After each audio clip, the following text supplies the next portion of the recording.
Iaselli, our board members, Liz Scully and Ann Culhane, our members of our faculty and staff, and to all of our families, friends, mentors, and community members that are in the audience this evening. Tonight, our research students will take you on a journey through their research on topics involving anthropogenic effects on various species, medical explorations, technological wonders, and ecology. Tonight, you will hear verbal presentations by each of our sophomore, junior, and senior science research students. After the verbal presentations and question and answer session, there will be poster presentations by all research students, freshmen through senior year. Throughout the atrium, from right outside these doors on this side, all the way through the hallway and into our cafeteria. I would now like to introduce Mr. Lars Clemenson, our superintendent of schools.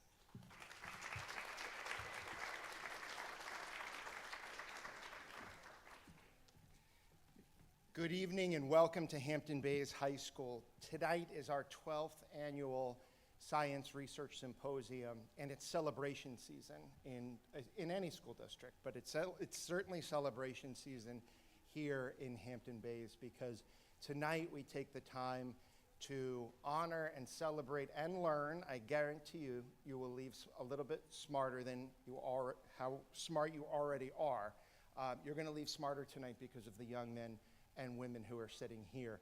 We get to celebrate for our seniors 4 years of culminating work on a science research question that they've developed and dug into and become passionate about, and to see our freshmen who are in that stage of the work right now.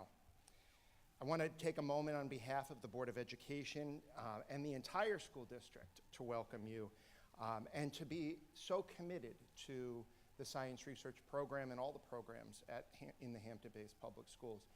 We know that for those families who are in the room, the commitment to science research started in 8th grade, right? And this is in a go upstairs and do your homework for 10 or 20 minutes, right? Right, ladies and gentlemen? This is reading and keeping your binders and reading your peer-reviewed articles and doing the work at a really high and intense level. And so I think we owe our young science researchers a round of applause and congratulations for tonight's symposium.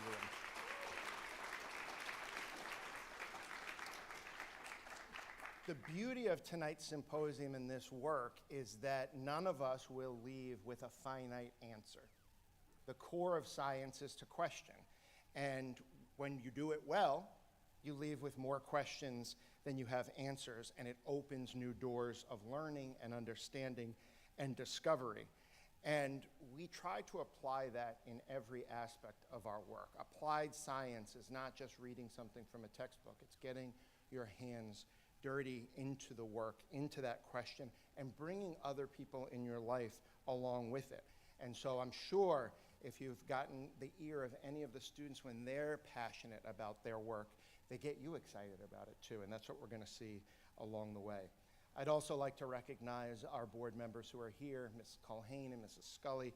Our Suffolk County Legislator Ann Welker is here, and Councilman Michael Iaselli from Southampton Town Hall as well. We can't do this work without their advocacy at the town and the county and the state level, and so we're appreciative of your partnership. To those mentors who in some cases are literally around the world, we want to thank you for your commitment to our students, and I know several of them are watching our live stream tonight. There's no obligation for these mentors to do this work other than their love of science and their commitment to paying it forward so that our science questions can continue to be answered. And we know the world needs discovery and progress more than ever right now to solve some of the most urgent problems that we face. These students will graduate as seniors with 12 university college credits from the University at Albany, almost a first semester of college done just from this work. And so we thank the University of Albany for their commitment to Hampton Bays as well. Mrs. Lavazzoli, our science research teacher, Ms. Christina Fassini, our department coordinator, and the entire science department is committed to this because science research doesn't just happen one period a day and in the individual meetings. It happens in all of our applied science classes, and it happens in all of the departments and hallways in all 3 of our buildings. And I see a lot of our faculty from other departments here tonight, and I want to recognize them as well. Our students are ready to introduce you to their research question, and I want you to leave smarter, but I want you to leave inquisitive about something tonight, something that you wonder, and you're going to have the opportunity to ask some of our students in a question and answer period. Throw a question at them, not too soft, don't throw too hard a ball at them, but ask them questions because they want to talk about this research, they want to do more with you. Thank you for being here again tonight. We have a wonderful keynote speaker who we're happy to welcome to Hampton Bays as well. And whether you're here in the auditorium learning from science or watching our artists on stage or out on the field, you're always welcome here. Our hashtag, our living motto is We Are HB. We really believe that we are all HB, and you're going to see that tonight in the work we do, in work our students do. I'm so pleased to introduce to you Dr. Gazda Ustaner, who is a scientist in Brookhaven National Laboratories Surface Electrochemistry and Electrocatalyst Catalyst Department. See, I was a social studies and English person, so these are difficult words and topics for me. Dr. Ustaner received her BS in Mechanical Engineering from NYU and a Master's in Mechanical Engineering at Stony Brook, and recently completed her PhD in Material Science Engineering. Her research passion includes nanoparticles, nanocatalyst development, electrochemistry, electrocatalysis, and fuel cell technology.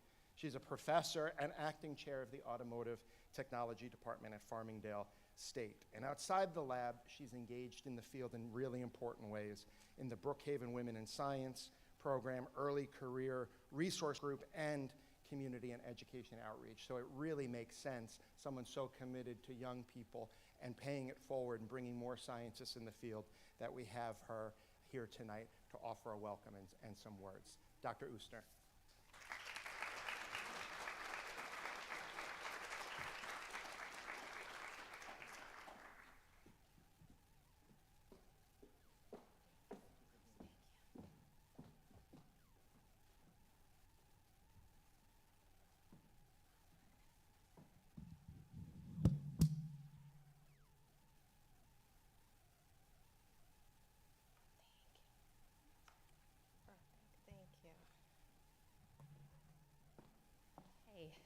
Good evening, everyone. How is everybody's doing? Well, you're here instead of, somewhere else. So, first of all, thank you for having me here tonight. It's extremely exciting to listen to students' research and science, but it's also particularly excited to hear from the younger generation, because it gives me a lot of hope for the future, and it gives me a little bit more excitement as well. So tonight, I'm going to talk about a little bit of myself and what I do, my research and my science. And if you are wondering why the title says From Gears to Lab Coats, it's because I'm coming from a mechanical and aerospace engineering field into material science and chemical engineering PhD. I worked in industry. Well, before I actually move on, a lot of the time I get a question and asking, but why? Why from that change? Because again, it's not very typical. It's very untraditional. People usually continue their same path and studying in the same field of work.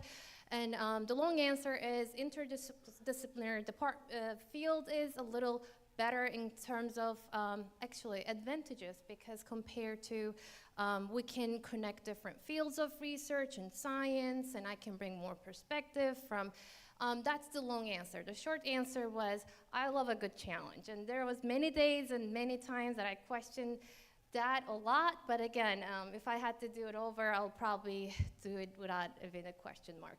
I work in the industry as a design engineer. Currently, I'm doing research at Brookhaven National Laboratory with Surface Electrochemistry Electrocatalysis group. At the same time, I'm teaching as an assistant professor a bunch of engineering classes, and very active in the science community. I do a lot of outreach. I'm involved with a lot of the Society of Women Engineers and a bunch of boards, and judging for FIRST Robotics and some science fair, and I love it. It's really, really, I think that's the fun part of the work. Also, if anyone knows about TED Talks, maybe? So a couple years ago, I gave a TEDx talk. So if you're wondering, you can always watch it on YouTube. So when I was preparing my presentation for tonight, and I think about what do I want to tell them? What do I want to tell students or the community? So, and I decided I should probably talk about what engineering and science looks like, or what engineer and scientists look like. And when I think about this, I actually called my classmates up and I said, I need some pictures from my undergrad years, kind of, decent looking, because again, this session is recorded. I want to make sure that the picture's going to stay there. So the answer was, they said, goes there, we were engineering students. Just show them what it's like. So these are the pictures that I received. And you'll see even more. It kind of shows what it actually looks like. It's a lot of studying, a lot of struggling. You'll see, these are my very good friends from undergrad years, and you'll see my first presentation, and this is my first robot, and actually I made it or created or designed it from scratch, and you'll see in a couple slides what it actually turned into. And then what science or what scientists look like. So in this slide, you'll see a lot of pictures that from different facilities of Brookhaven National Laboratory. A few pictures from here, the left, and some right here, you'll see some of the pictures from National Synchrotron Light Source at Brookhaven. The one in the center, this is the microscope, the electron microscope, so from Center for Functional Nanomaterials facility at Brookhaven. And you'll see my labs and given tours, and luckily, next slides, almost. We get a lot of tours throughout the year, which again, I love that, because as much as doing science, the one thing I really, really like to do is talk about science. So I love to have people come and visit our labs and show them what we do in a day-to-day basis, what our labs look like and what's actually our work look like. So it's actually really fun time. And so you'll see a lot of them in the next couple slides. You'll see also another article in Newsday that we also talk about my work, and that's the day I realized how, I shouldn't say expensive, how much the newspaper cost and how much I appreciate the digital sources. So now the teaching. Like I said, I teach, and I realize I have tons and tons of pictures, because I'm teaching over 10 years, and I guess it is fair to say I have thousands of students now. So I have a lot of pictures. It was kind of hard to pick, but this kind of makes I guess this justifies what it looks like. So I have a bunch of students that we do a lot of trips, and we do research. I take them to research labs. I teach robotics during the summer. I take them to other facilities so they can see what other people do, what engineers do, what scientists do. So just kind of expose them other things outside of the school, and we have a lot of fun. I really, really have fun with them. Teaching is a completely different passion of mine. I love doing it, and I think it's kind of balanced it out with my research work as well. So this is also and again, I have tons of pictures, but I know that I have some teachers in the room, so they probably will appreciate this. The best moment of having students is the moment of graduation. So once you see them, they're walking on the stage, getting their diploma, that's kind of makes you feel that teaching is a very, very rewarding, I don't even want to say job, it's a very rewarding thing to do. So, often they're going to have a graduation a month or so. I think I'm more excited than they are. You'll see me basically screaming, cheering, mostly crying in the graduation, but I'm mostly very, very happy to see them success. That's really the best part of the teaching. So this all looks great, but really, what does it look like? Does it all look like this all the time? Or, what is that? Is there something that we don't see?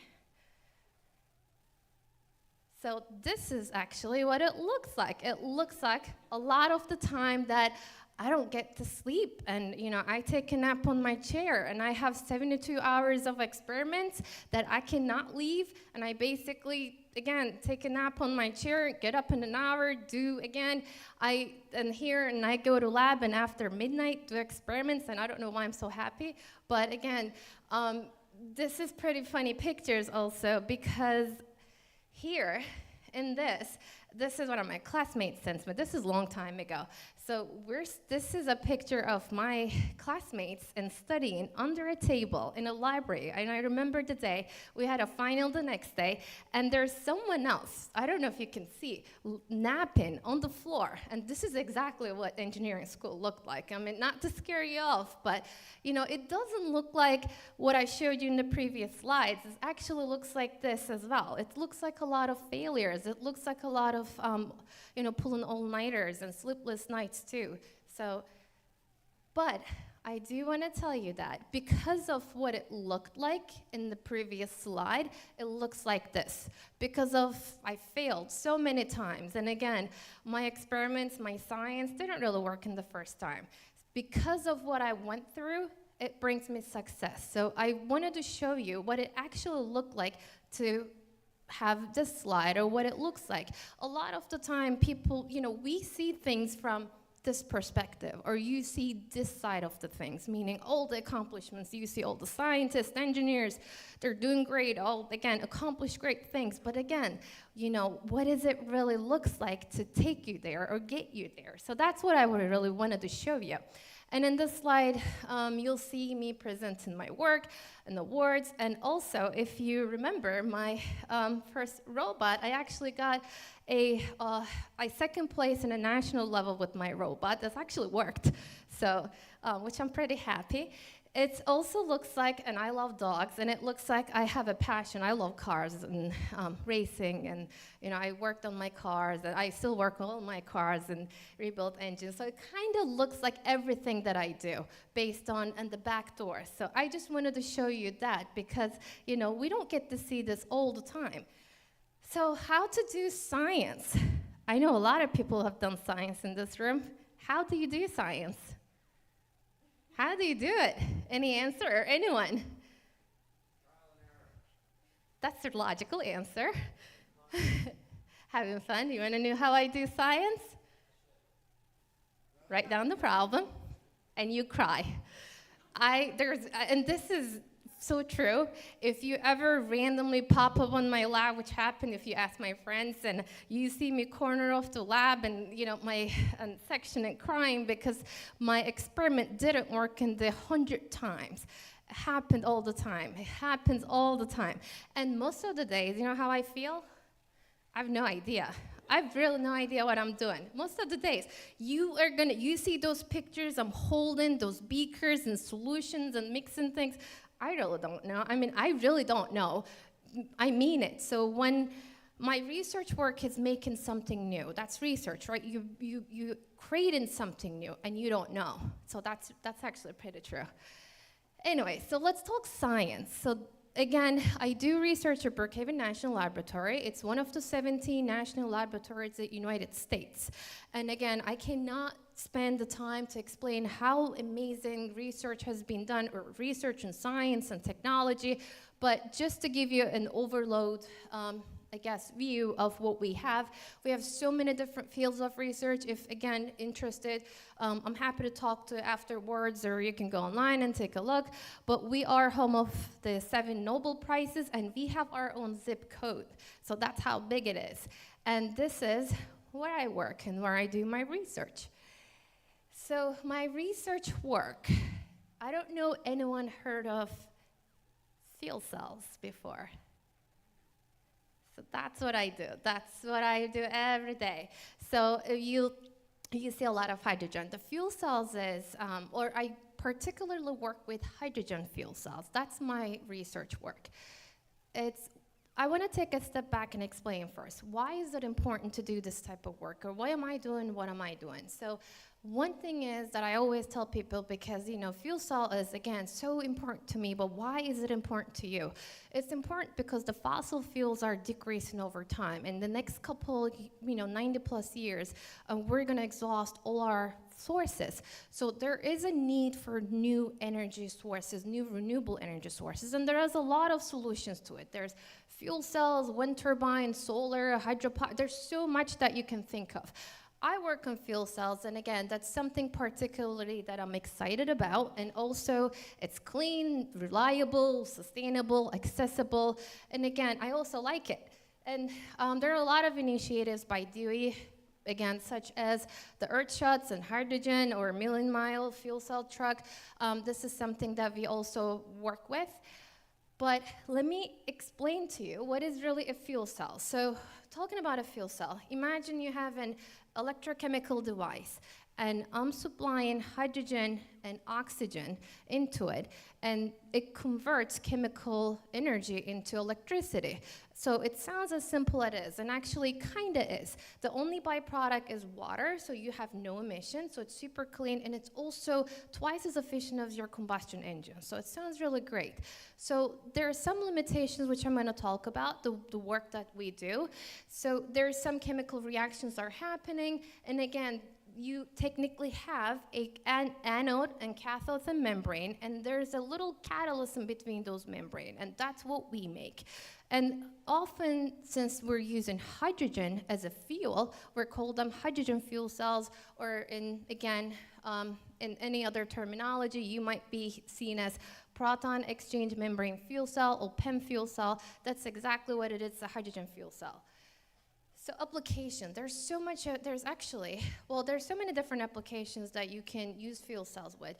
There is an aviation field, the Sandia National Laboratory, they're working on a maritime or the marine application. There's ferries gonna be made out of it. It's a variety, it's so wide of a field of applying fuel cells to. My particularly work, and we apply into transportation and heavy duty or passenger vehicles, so we really focus on that. Which I'm gonna show you, we collaborate with different national laboratories and Toyota, and you can actually see them in production as well, which is pretty interesting. So how does it work in transportational vehicle application? Imagine it's kind of similar to your EV car setup, again, somehow. And the differences is, again, you have your hydrogen tanks, you have your battery, electric motor. So we work on one stack of fuel cell. Imagine you need a whole stack of them to actually power your car or the vehicle. So that's really how it really works in the bigger picture. Now, electrocatalysis design. So what do I really do?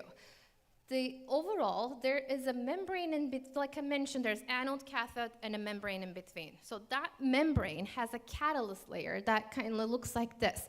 The catalyst is technically what makes the reactions are happening, and so that you can generate electricity by separating electrons and protons of the hydrogen and so on. So all the chemical stuff. But there is one problem. Not a problem, but there's one limitation with it. The catalyst, commercial catalyst, is platinum. So as you know, platinum is kind of expensive. It has some limitations and corrosion. So the idea is now, well, can we find or can we develop or design a new material that is better than platinum and has a higher efficiency than platinum so that the cost can be lower as well? So that's the question that we're trying to solve. In order to solve this, again, we work with some DOE guidelines, and DOE tells us, okay, well, you can, make a new catalyst or electric catalysis, but these are the values that we want you to reach, so then we can actually apply in a production. And I'm just not going to go through them. This is a lot of, again, numbers, but the only two of them, the very important ones that I highlight, is the activity and the stability. So meaning we want it to be have some level of efficiency of the catalyst, and we want to make sure it's stable. So that's really the idea. Overall, the goal is designing and developing a new electrocatalysis to increase the performance. So that is the simplest way of explaining what my research looks like. And there's different steps, which I'm going to go through very quickly of them and very briefly to just not to bore you, sorry. So how could it be done? The first step is making the material. Again, how do you make the material? So we make the catalyst part. Usually, like I said, the commercial platinum about 46.6%. So we decided is, okay, let's reduce that. Let's reduce to 28%. Well, okay, that's great, but then I need some other metals. So I use some transition metals, such as nickel, cobalt, to kind of have the amount somewhere around like 30%, a little higher percentage of a metal loading. But the whole process takes time. It takes from 1 week to 6 weeks, or unknown time, because again, you're making something from scratch. You have no idea what you're making. You don't know how it's gonna take or how long it's gonna take. So, but that's roughly. So imagine, so you kind of understand the days that when I put months and months of work and it doesn't work at the end. So you can kind of feel the frustration at the end. But again, it's just a one way of something or some material that didn't work. So there's multiple steps involved. Again, I probably won't get into too much of the details, not to bore you, but it has some sonication, stirring, drying, annealing, and a lot more. Again, it takes a lot of time, but this is probably the shortest way to explain. So the support. So we make the material, catalyst, now you need a support. This is the part that actually interesting, because usually the commercial carbon is used for catalyst. Any catalyst that you work with, most catalysts that you work with, you know that they're using carbon supports, because again, it's being widely used, it has a good electrical conductivity, but also it has some corrosion, so some limitations. So when I start working with the group at Brookhaven, so we always use commercial carbon, I brought the question up and I said, well, yeah, but can we use something else other than commercial carbon? Can we make our carbon? So I actually start looking at the literature. I start reading. And remember, that's not only United States, it's actually worldwide. It's global. Everyone works on this. You have your competitors from all different parts of the country, or again, world. So I found a couple things. I realized people are using all different type of carbons. They're using carbon nanotubes, graphene, composites, fibers. And I realized, well, okay, well, if they're using something else, that means we need to. So I come up with an idea, how do I make my own carbon? So that was the question. So I focused on making on my own carbon, and I actually did it. So next one is I found a material or an element or compound. It's called metal organic frameworks. It's based on the properties of this material. They have a high surface area, they have good stability, and so on. That sound like it could be a good carbon support. So I start reading, and I realize people use a whole bunch of variety of this material. They make all different types. So how do I choose something, or how do I find, or I guess invent something that nobody else used? So I picked something, it's called ZIV 67. It's just to remind you, MOF is simply made out of a metal ions and organic linkers. It sounds like it's a pretty simple structure, but it's way more complicated than it is. So I realized nobody uses ZIV 67. It's again, type of MOF, that new material that actually people start to use, because it's very difficult to work with. And again, I said, I love a good challenge, I'm gonna use it. So I did actually use it, and after countless tries and experiments, it actually did work. It's a structure that has carbon, nitrogen, and cobalt. So my idea was, can I reduce cobalt and get the carbon out of this? And again, it worked. We did it. So just to remind you, my group never have done it before. I'm the only person who's doing it, and this is the first time we're doing it, and actually it worked well. I mean, this is, again, years of work, but we're really excited. I'm really excited for, this is, again, a new material that we actually developed. So long story short, I used ZIV 67 to make nitrogen-doped carbon with cobalt, and I added platinum, I added nickel, I made a new material. And again, you can kind of see what it looks like on the electron microscope, the shape, and again, the size, and the distribution, and so on. Next step, let's say you make a new material. What do you do next? You test it. So we test electrochemically because, again, it's not really reasonable to make a large amount to test a fuel cell, the large-scale testing, before you know it's going to work. So we kind of mock the fuel cell structure to test it, to understand how it works. And if it works well, then we go to the next stage. The next stage is the material characterization. All those facilities that I mentioned earlier, NSLS2, CFN, electron microscopies, and beamlines, so we use them to analyze our material, meaning, what did I actually make? I have no idea. Remember, I think that I made something with cobalt and nitrogen and carbon and platinum and nickel, but I really don't know, and I need to characterize it. So it went through, again, multiple different stages to really, really understand the particle size, the bond structure, again, the distribution, and compositions, and so on. So this is the final results. So this is the catalyst. This is what it looks like. These are the distributions. Again, we work with nanomaterials, so it's 4.3 nanometer size. The one thing that you really need to look at, besides everything else, just these two numbers. So the green bars are the commercial platinum. The blue is what I make. If you see this, it says activity. Activity, basically a measure of how efficient your catalysts are. So if you see what the commercial platinum gives you, and you can see the blue bars, which is what I make, give you, it's more than 5 times. So you can kind of see is how it's actually has less platinum, so it's cheaper, but it also has higher efficiency. This is a new material. And what's better is it actually exceeds the DOE standard. So that number was on the DOE targets, but not only we met this number, but we exceed this. So again, this is really, really exciting for us. The next step was the stability testing. Again, just 30,000 cycles just to see how stable this material is. DOE said it has to be less than 40, catalyst loses efficiency over time, over cycle. And it's DOE wants 40%, and we got around 10%. And commercial carbon loses 50% of an efficiency. So 10% is actually very, very great number, if you think about that. Now, the next and final step is the MEA testing. Let's say you have done all the testing, all the experiment. Now the final step is, okay, let's test it in a fuel cell. So we make the MEA, the physical, the structure to test it in fuel cell testing, which is we're currently doing right now. And that kind of, the catalyst goes into your carbon cloth, and there's a whole process, but at the end of the day, you test it in a fuel cell. If it works, it goes to the production. So that's really the whole idea. When I talk about this, it kind of sounds a little easier than it is, but it takes years to do so.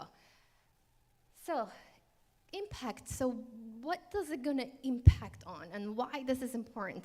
Because oil, gas, coal will last about in 30, 50, 70 years, and we're thinking about the future. That's what we do research, that's what we do science for future. So they're all gonna last in a couple of years and again, decades, but again, essentially, they're going to, they're gonna exhaust the sources and they're gonna disappear, and we do need new sources. So one is, fuel cells is a great promising solution to those, and also is currently Toyota, there's a couple companies, and we collaborate with Toyota. That's what I have the picture up here, but their Honda and other companies also have hydrogen fuel cell cars. Actually, since 2015, the Toyota Mirai is using platinum cobalt catalyst in their cars, so next time you see them, you know what it is and where it comes from.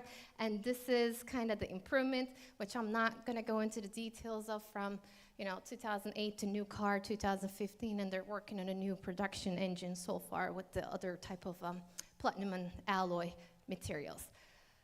I'm done, almost done. So what should you remember from this talk? That was a lot. What do you think? That too. That too. These are all valid points, but I failed more times than I can count, and my accomplishments came because of them. Remember, I think, again, that we don't really talk about this as much as, because again, you see the people, how much we accomplished, but I failed. I failed so much more than, again, I can count. So just remember that you might fail, and it's okay, we all do. At its core, science is just not about answer. It's about the questions we dare to ask. And science has also taught me that it's okay to not answer and not to know.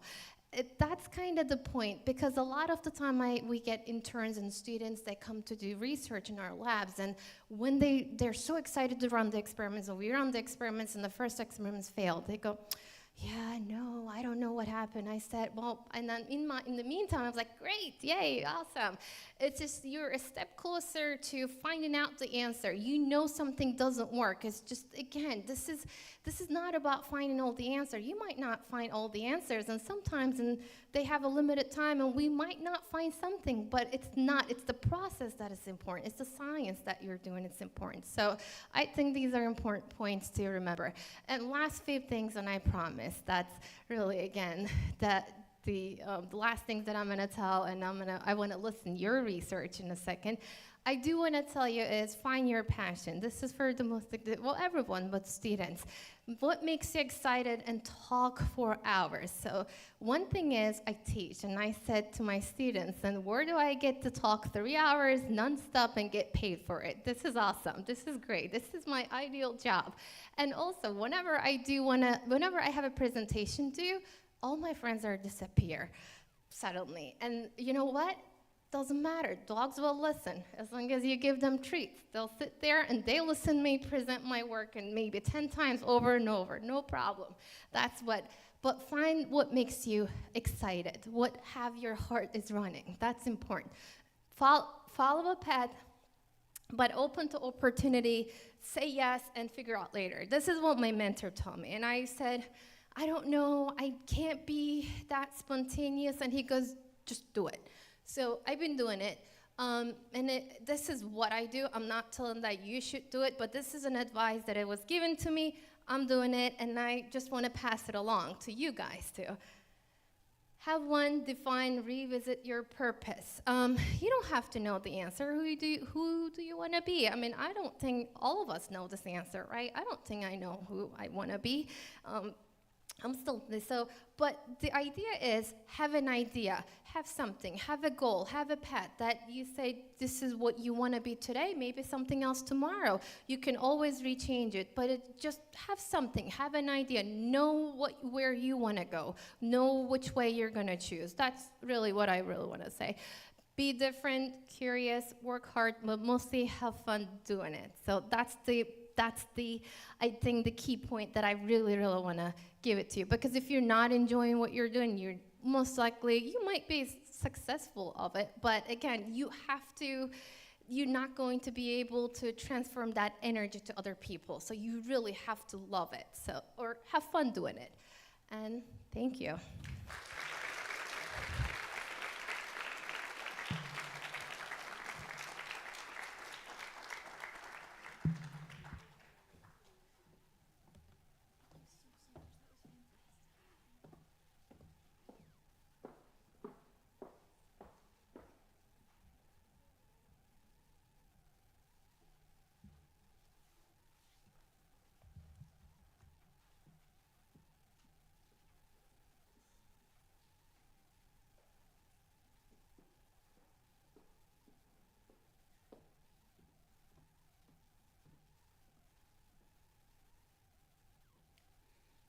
Our first student presentation of the night will be from sophomore Luis Stellato, whose research is on perfluoroalkyl substances in firefighting.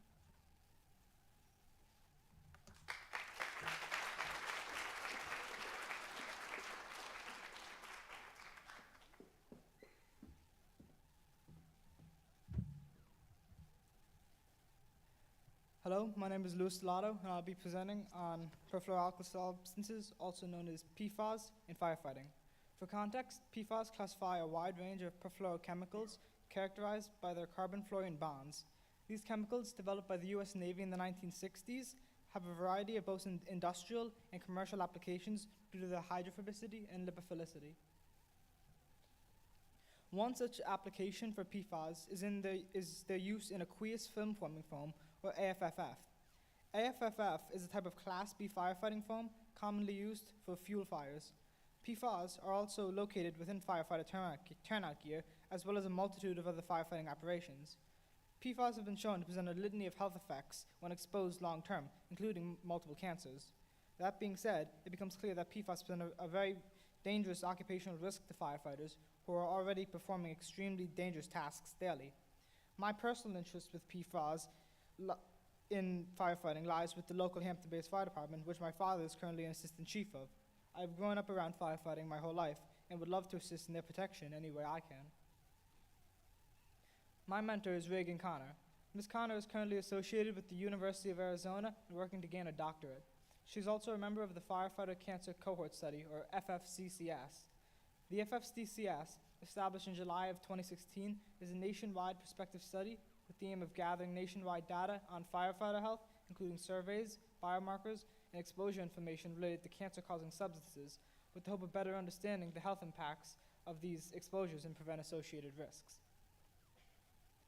My current state of research has identified multiple potential exposure routes to firefighters. These exposure routes include orally, via dust inhalation, and by food grown on-site of fire departments, and via dermal exposure, by AFFF exposure, and by degradation of PFAS within turnout gear, leading to PFAS seepage in between gear layers.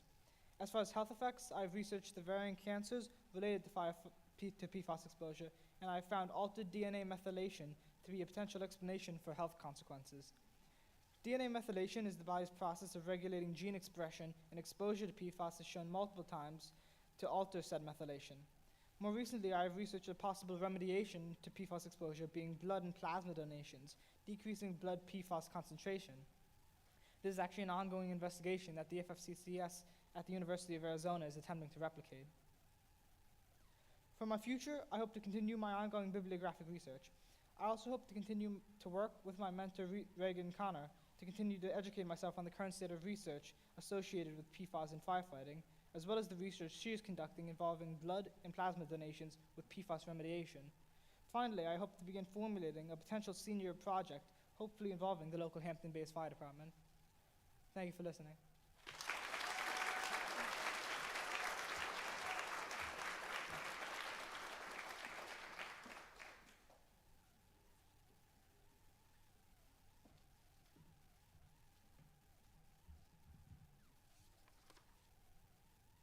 The next presenter is sophomore Charlotte Summer, who is researching mental health stigmas.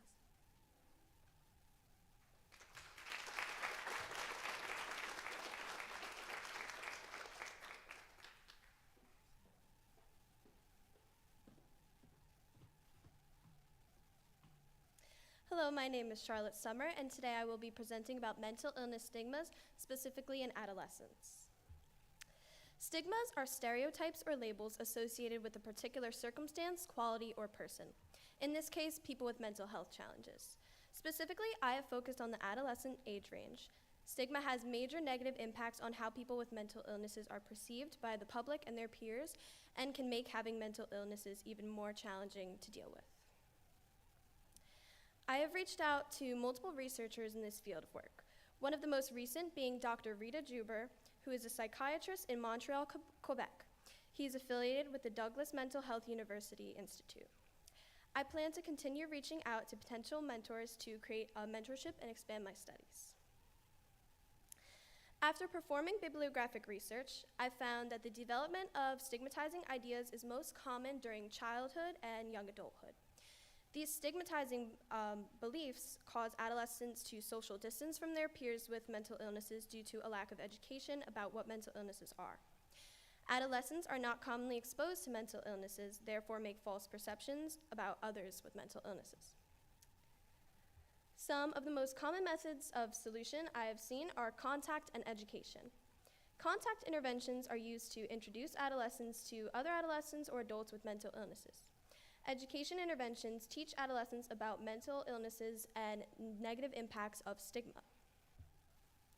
Many adolescents lack contact with other adolescents with mental illnesses, primarily due to fear, but the use of contact interventions has shown to change negative attitudes about mental illnesses in many adolescents, as they learn that people with mental illnesses are not as different as they presumed. Education seminars or interventions have been shown to increase knowledge on what mental illnesses are, clear up any false perceptions, as well as decrease social distance rates, which is the act of distancing from people with mental illnesses. This graph from a specific intervention by Dr. Beat Scholes is looking at the results of a contact intervention between adolescents with and without mental illnesses. It showed that although there were promising results in decreasing social distance rates immediately after the intervention, there was an increasing spike after the 12-month follow-up.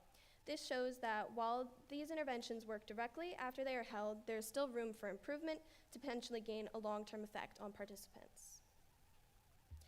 As I continue on this course, I plan to continue searching for a mentorship, continue bibliographic research on stigma prevention methods, and continue looking into the impact of stigma on people with mental illnesses, specifically in adolescence. Thank you for listening.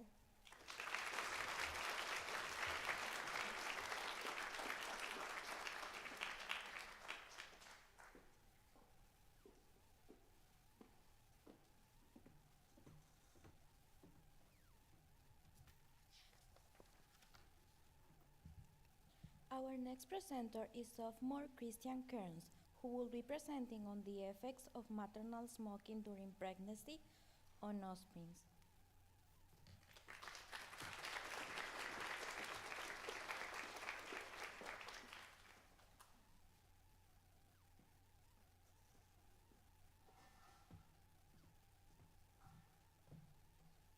Hi everybody, my name is Christian Kearns, and tonight I'll be discussing the effects of maternal smoking during pregnancy on offspring.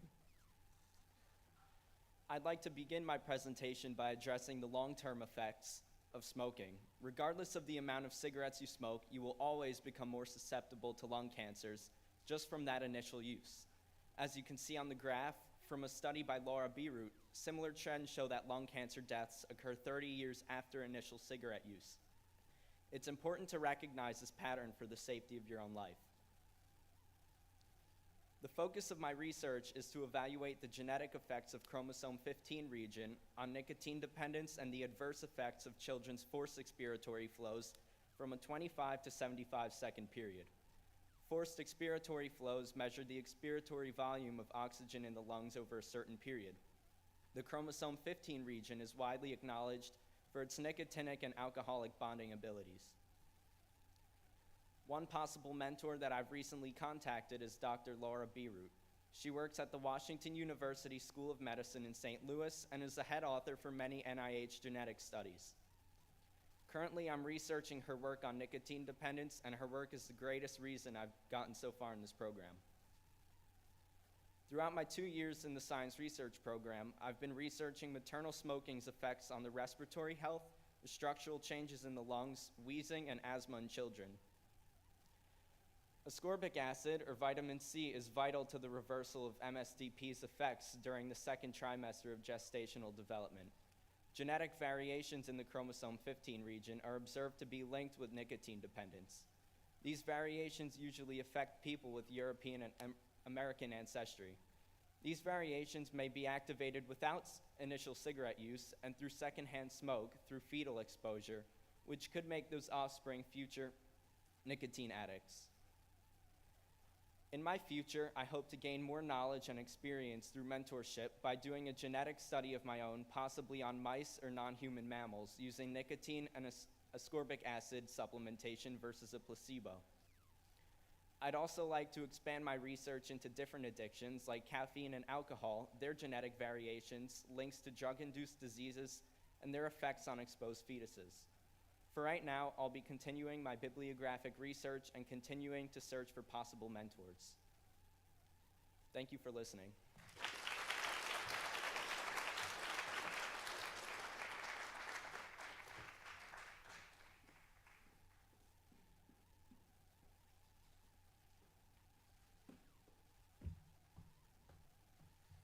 Our fourth speaker of the night is sophomore Braden Talmadge, who is researching the effects of mental fatigue on athletes.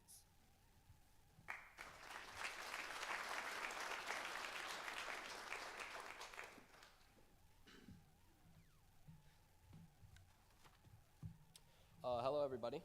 My name is Braden Talmadge, and I will be presenting on mental fatigue in athletes. To begin, mental fatigue is a psychobiological state of tiredness caused by prolonged periods of performing demanding cognitive load-inducing activities. In other words, the more you use your brain to do certain tasks, the more mental fatigue increases. The main reason for mental fatigue being such an important topic is that it has been proven to negatively impact not only cognitive performance, but physical performance as well. This can provide limitations during exercise for athletes because on top of not being able to be focused, they will not be able to perform at their maximal physical capacity. Mental fatigue is overall very harmful to an athlete's performance and can mitigate the full potential of one's results in gameplay and in practice. Assisting me with my research is Professor Christopher Ring from the University of Birmingham in England. Dr. Ring researches brain endurance training, which I will discuss further on the next slide, and mental fatigue. Along with his research, Dr. Ring also teaches psychology to his students in Birmingham. Dr. Ring will be assisting me through my senior year with my bibliographic research and project. So, as I previously mentioned, mental fatigue impairs both cognitive and physical performance. This is interesting to think about because when you come to think about your brain functions, you tend to only believe that this will cross with your mental performance. However, mental fatigue has been proven many times to have negative impacts on physical performance in various sports such as soccer and paddle, in which you're probably unfamiliar with, is the British version of pickleball as confirmed by Dr. Ring. Recently, Dr. Ring and others have become very interested in a new training method to help prevent mental fatigue.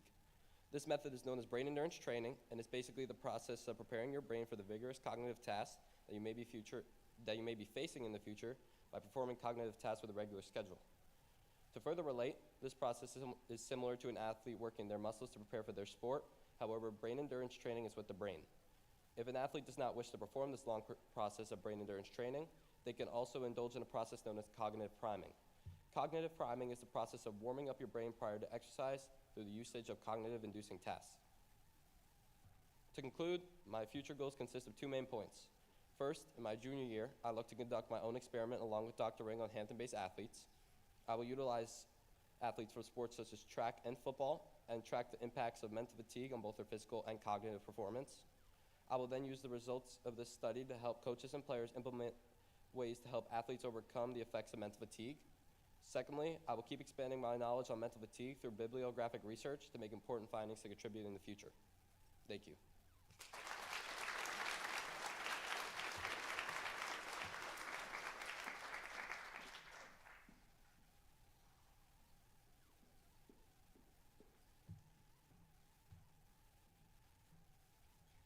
Our next presentation of the evening will be given by sophomore Lee Bremagen, who will be discussing her research on gender and ethnic differences in cardiovascular disease and atherosclerotic cardiovascular disease.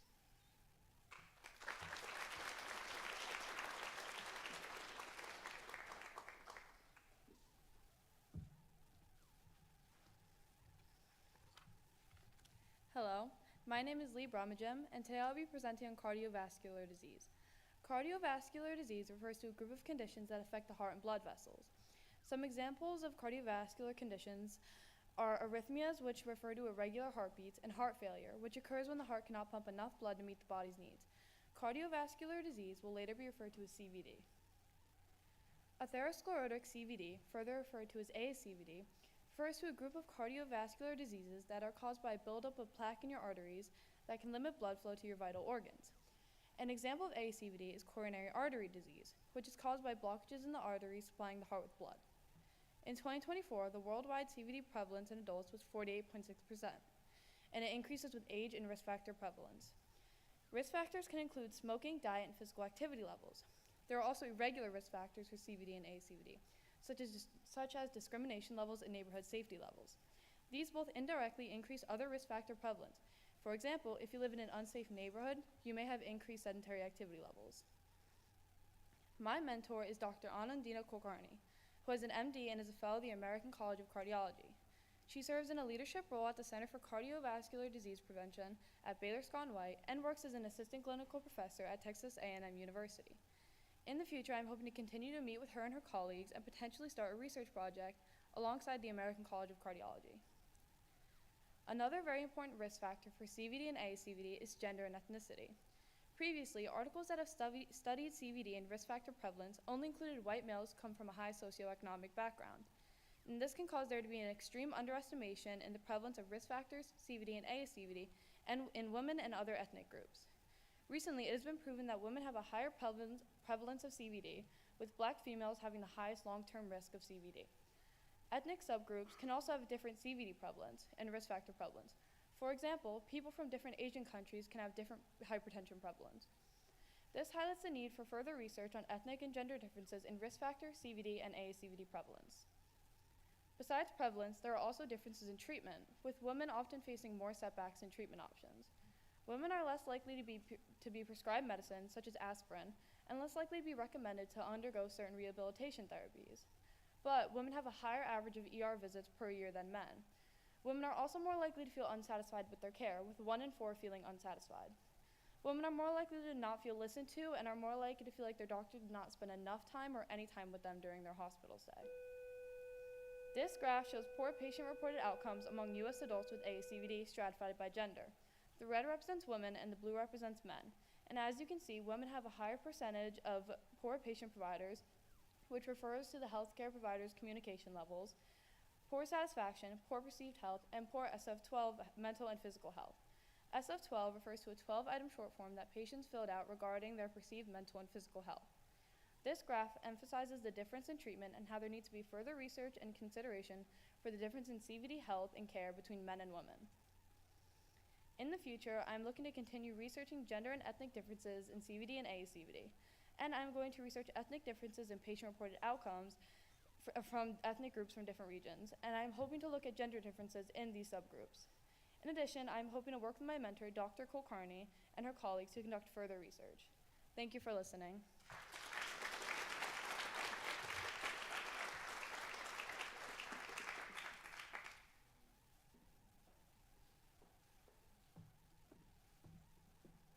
The next presenter is sophomore John De Palma, who will be sharing his research on the impacts of AI on the labor market.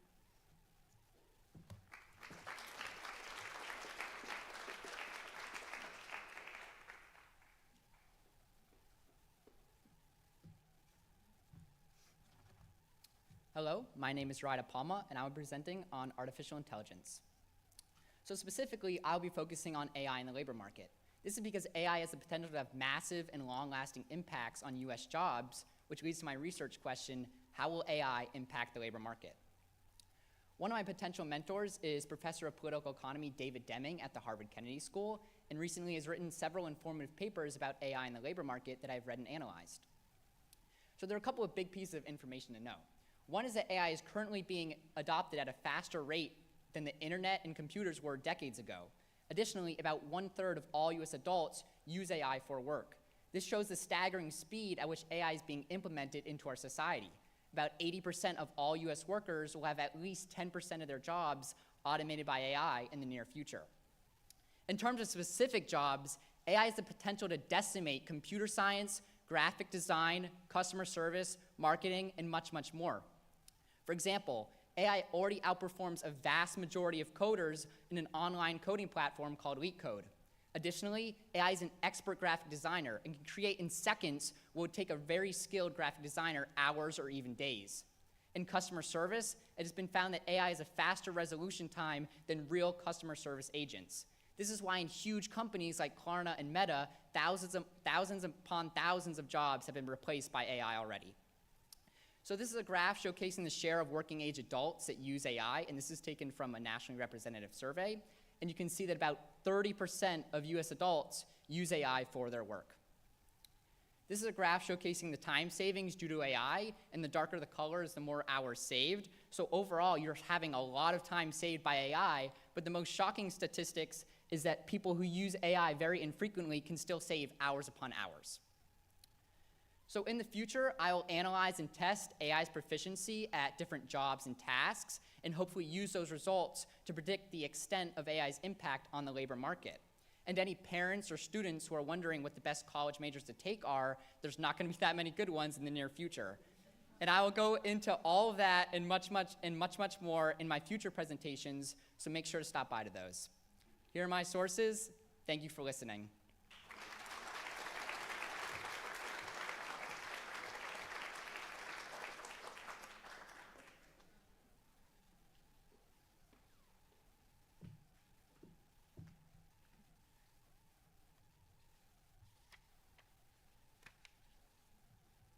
The seventh student presentation of the evening is sophomore Samuel Blackburn, who is researching nuclear fusion.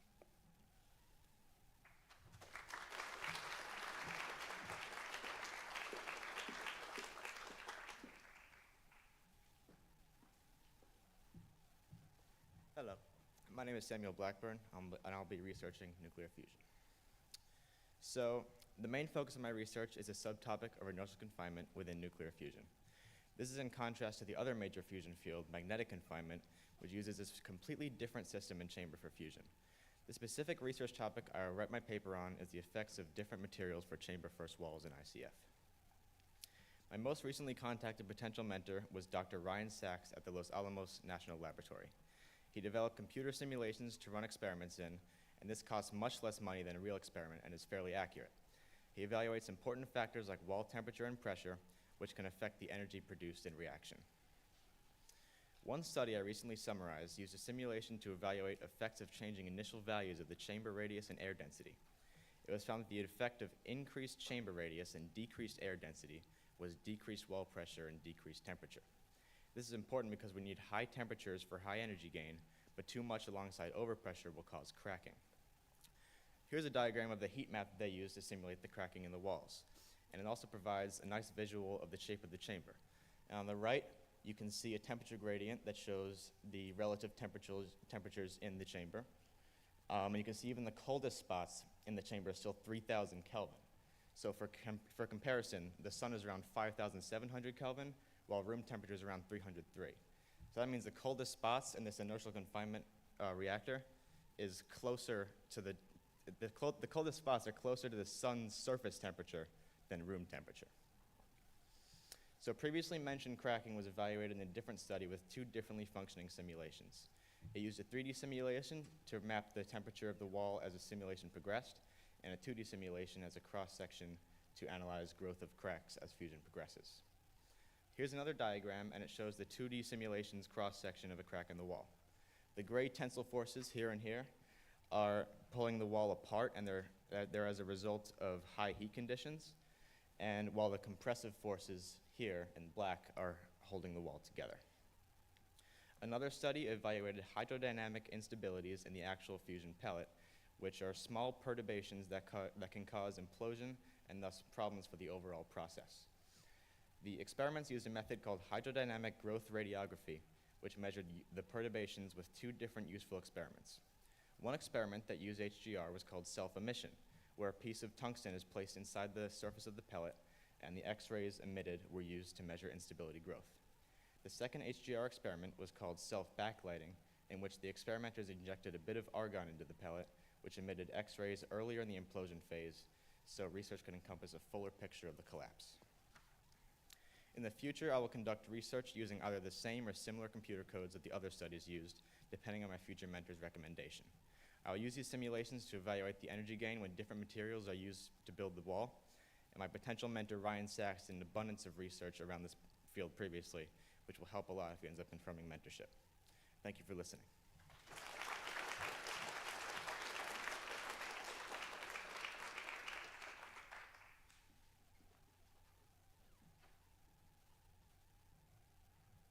Our next presentation will be given by sophomore Sebastian Martinez, who will be discussing the pharmacological applications of vitamin A.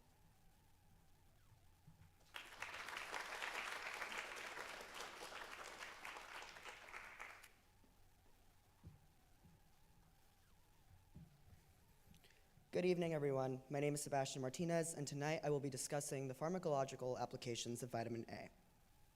Vitamin A, also known as retinoids, have been shown to have interesting therapeutic properties because of its biochemical structure and function.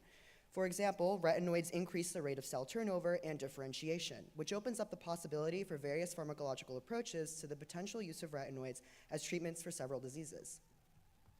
I've reached out to numerous professionals in this field. For example, I've contacted Dr. Marta Mellis, who holds a PhD in cell biology and is affiliated with the Weill Cornell Medical College of Cornell University. I plan to continue contacting professionals in this field with hopes of establishing a beneficial mentorship. Retinoids are defined as any compound that is derived from vitamin A. This means that it is any compound with similar structural components to the vitamin A molecule, and research has shown that vitamin A holds interesting anti-proliferative, anti-differentiative, and apoptotic properties. This means that retinoids inhibit cell growth and induce cell death through various cell signaling pathways and metabolites. This allows for unique properties in terms of cancer, as it may decrease the rate of tumor growth. The majority of cancer research dealing with retinoids analyzes T cell function, providing an immunological approach to retinoids. However, certain gaps in research and biochemical limitations, like the lack of specificity, as well as the rapid catabolism of the bioactive versions of retinoids or retinoic acids, restrict the capabilities of retinoids in the immunological approach to treating cancer. However, many professionals in this field have established that analyzing and deepening the understanding of the signaling pathways of retinoids is a valuable approach in addressing these gaps of research. For instance, some researchers have looked into the crosstalk between signaling pathways, retinoid storage under specific conditions, and gene expression of retinoid metabolizing enzymes throughout various immunological treatments. This figure, found in an article by Dr. Daniel C. Berry under the Journal of Molecular and Cellular Biology, depicts the steps of the JAK2 STAT signaling pathway. This is a model that proposes retinol uptake by a transmembrane protein known as STRA6. When retinol bound to a protein, here seen as RBP-ROH, it then binds to the STRA6 receptor, triggering the movement of retinol into the cell, which then triggers the phosphorylation and activation of the signaling gene known as JAK2. Consequently, holocellular retinol-bound protein 1, or holo-CRBP1, delivers retinol to an esterifying enzyme known as LRAT, which is crucial to retinol storage and uptake. Understanding these pathways is significant when evaluating the importance of retinol storage and thus its impacts on T cells and the immune system when treating cancer. This reflects the role of cell signaling pathways in both retinoid uptake and immunological approaches requiring retinoids when treating cancer. I plan to continue my bibliographic research on this topic. I also hope to deepen my understanding of retinoids and their impact on cancer research, and ideally develop a research question that evaluates how we can bioengineer vitamin A or its signaling pathways to improve specificity and efficacy in therapy options. I also hope to work with a mentor in a lab setting analyzing genetic and blood samples from mice to help address my potential research question. Thank you.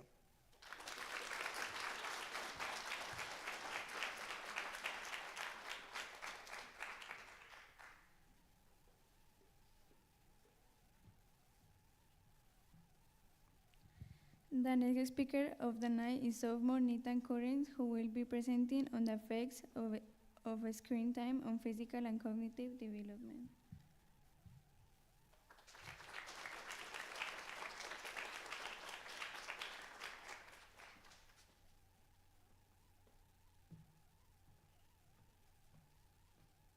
Hi everyone, my name is Nathan Currens and I'll be presenting the effects of screen time, specifically on physical and cognitive development and activity. Screen time, though not particularly new, has been on the rise exponentially since its creation. It could be said that screen time might have long-lasting effects. Through my bibliographic research, screen time properly refers to the amount of time spent using digital devices for various activities like social media use, gaming, schoolwork, and entertainment. Research in this general field, with the help of my mentor, narrowed my focus down to differences in problematic screen time between male and female high school students. My mentor, Dr. Jacob Barkley, is a professor at Kent State University. His extensive research in sedentary behavior and exercise science has really guided my research to what it is now.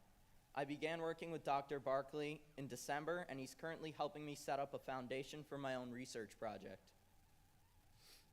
Digital device usage in children is rising, making screen time a crucial field of study. Based off my bibliographic research, screen time impacts various aspects of life, including physical health, mental well-being, cognition, and social interactions. Excessive screen time is already linked to poor sleep, obesity, mental health issues, and lower academic performance. Through extensive research, there have been very similar ways to go about data collection. My bibliographic research on recent studies typically uses self-reported surveys. All the studies use consent forms, with child studies using a parent-signed consent form. Most research examines screen time and its impacts on the variables previously listed.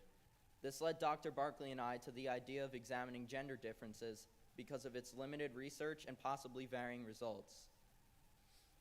In a recent study conducted by Dr. Jean Twen, she finds that every non-screen activity was correlated with greater child well-being, and every screen time activity was correlated with less child well-being. As seen on the graph, every single digital activity limited the overall happiness of the child, and the only possible exception would be homework, which was never specified whether online or handwritten. The results conclude that children at different age intervals experience different effects. For example, young children may experience shorter attention span or lack of interest in activities they once enjoyed, while older children commonly see fewer social interactions and lower academic achievement. Many studies acknowledge that this could be due to where they live, parent involvement, and family structure, but the effects are almost completely dependent on the type of screen time used. Social media and cell phone use are commonly associated with stress and anxiety, while video games are commonly correlated with academic performance and sleeping patterns. Within the next year, Dr. Barkley and I plan on conducting research of our own. Short term, I plan on writing a proposal for my research and getting it approved by a local research board. But in the distant future, I hope to publish a research article and continue my research throughout high school and possibly college. At the moment, I continue my bibliographic research, gaining insight on how I can make my own research unique. Thank you all for listening.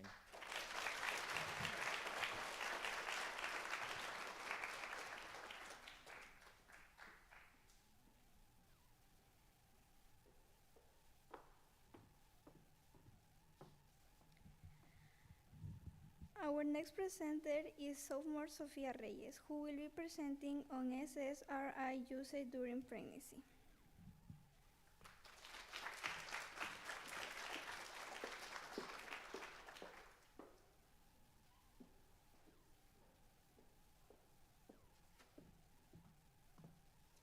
Hello, my name is Sofia Reyes, and tonight I will be presenting the effects of SSRI usage during pregnancy. So, selective serotonin reuptake inhibitors, abbreviated as SSRIs, are oral medications that are mainly used to treat major depressive disorder, or MDD, as well as other mood disorders. Currently, the main hypothesis of MDD is that it is caused by a lack of serotonin or other neurotransmitters within the nervous system. Therefore, SSRIs work by altering the levels of serotonin throughout the nervous system by modifying the process of reuptake, which is similar to recycling certain neurotransmitters so that they can be reused over and over again. However, SSRIs may be prescribed to pregnant women with MDD or postpartum depression, leaving a concern for possible impacts on the child. My two potential mentors are Dr. Amy Salisbury and Maria Mooney. They are both currently affiliated with Virginia Commonwealth University, with Dr. Salisbury holding an Associate Dean and Research Professor position and Mooney being the Research Program Coordinator. To further elaborate on the mechanism of SSRIs, this diagram shows how they act within the nervous system. The diagram shows the synapse, which is a structure in the nervous system that allows a presynaptic neuron to pass neurotransmitters to the postsynaptic neuron, which is shown at the top and bottom of the diagram. Attached to the presynaptic neuron is a serotonin transporter, where reuptake is able to take place. SSRIs are able to block the transporter, meaning that extra serotonin is left in the synapse, leading to an excess of serotonin overall. This is speculated to be the main reason for their antidepressant effects. However, it is important to note that SSRIs are able to cross the blood-brain barrier, meaning that pregnant women who take SSRIs could potentially expose the child to them as well through the placenta. While direct outcomes are still unestablished, some studies have shown an increase in stress within the central nervous system in children prenatally exposed to SSRIs, as well as a risk for mood disorder later in life. While discontinuing SSRIs during pregnancy is possible, some women may experience psychiatric risks as a result of discontinuation, which can reflect in their child. However, alternative medications, such as zuranolone, are available for treatment in postpartum depression specifically, which targets the hormone allopregnanolone rather than serotonin. In the future, I plan to establish further connections between prenatal SSRI usage and both birth outcomes, as well as create a research question to further assess the outcomes of SSRI usage throughout pregnancy. Thank you for listening to my presentation.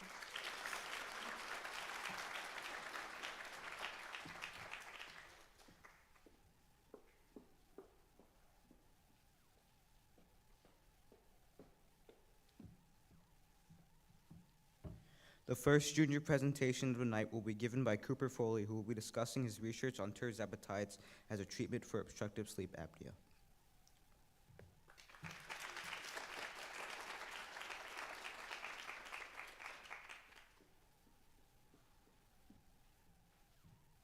Hello, my name is Cooper Foley, and I will be analyzing the use of tirzepatide on obstructive sleep apnea.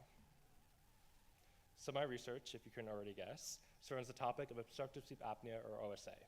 Obstructive sleep apnea is characterized by repetitive vaginal collapse during sleep, resulting in apneas and hyponias with consequent hypoxemia, hypercapnia, and recurrent arousals. A common symptom in OSA is daytime sleepiness, making it an extremely relevant field occurring in more than 900 million people worldwide. Treatment of OSA currently focuses on mechanical sleep support, which is an issue for a variety of reasons. For starters, randomized controlled trials have failed to show that CPAP, which is a therapy device to keep airways open and maintain sleep quality, reduces occurrence of adverse cardiovascular outcomes and death. Despite this, CPAP is still the most common OSA treatment, and studies show that, such as this by Goodwin et al., who conducted an APPLES, or apnea positive pressure long-term efficacy study, have further supported this, showing that CPAP increases the quality of life, and mandibular advancement therapy, or MADS, which is predominantly used in patients who are unable or unwilling to adhere to treatment CPAP, is not universally efficacious, yielding similar results to that of CPAP, such as that in a study that my mentor was involved with, where 20% of the assessed patients were not eligible for trialing MAD. Lastly, upper airway splints, including stimulation of the hypoglossal nerve, may be effective, but is an invasive option that may only be appropriate for selected patients.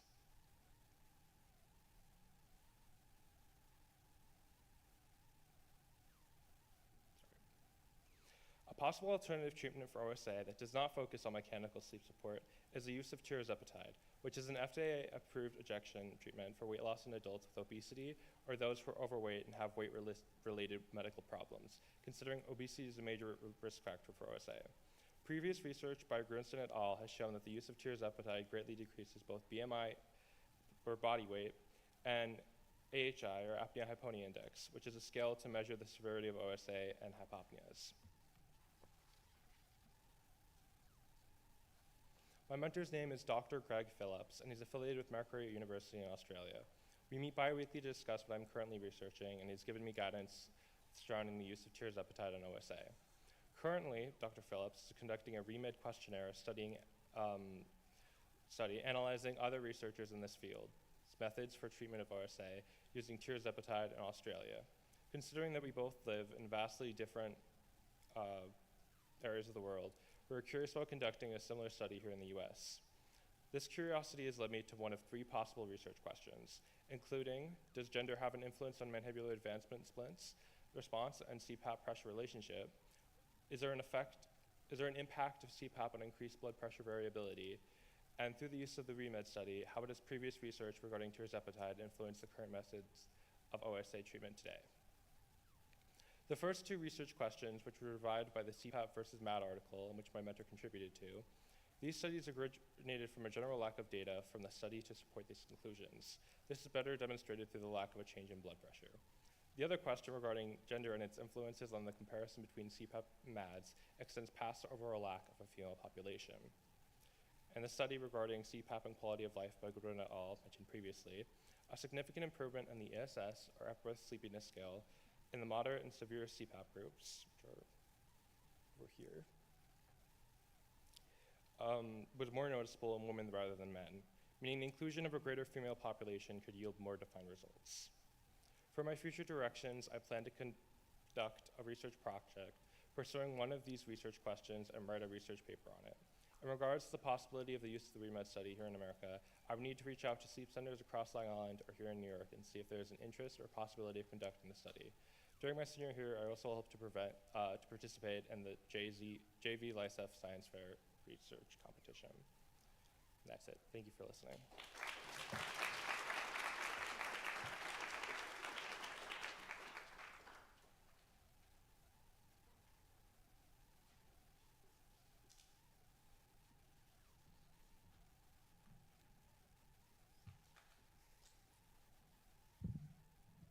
The next presenter is Junior Caitlin Lupia, who will be presenting on mental health stigma during pregnancy and postpartum.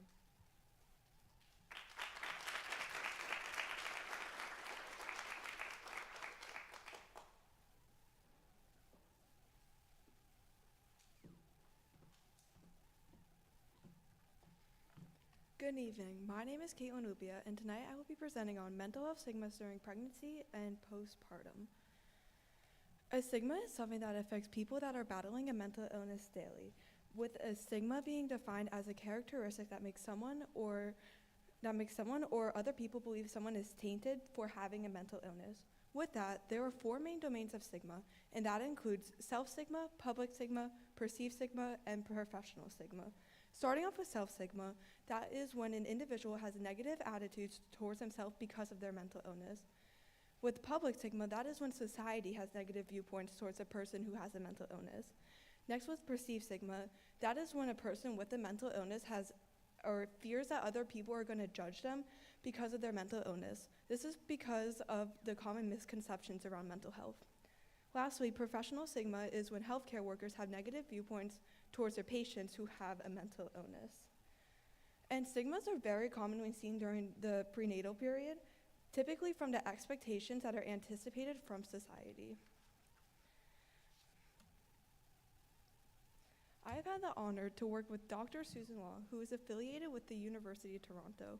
Dr. Law is also the co-director of Health Experience Research in Canada, which focuses on participants' self-reported experiences on topics such as, but not limited to, family caregiving, living with an amputation, and mental health in pregnancy.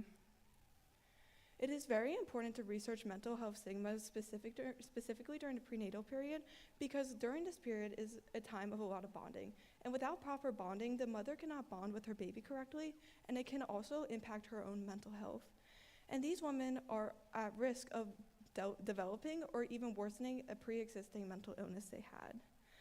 And stigmas could have long-term effects, resulting in untreated mental illnesses if it goes untreated for so long. This leads to the question, how do women in a Canadian sample featuring narrative interviews talk about stigma when living with mental health problems during pregnancy and postpartum? For my methods, I analyzed a subset of 5 transcripts conducted in Canada provided by my mentor, Dr. Susan Law, which focuses on the mother's experiences of pregnancy and postpartum. All participants have given birth to at least one child, and they provided basic demographics overall. So as you can see from this table, starting off at the top with the average age of the participants was 36.2 years old.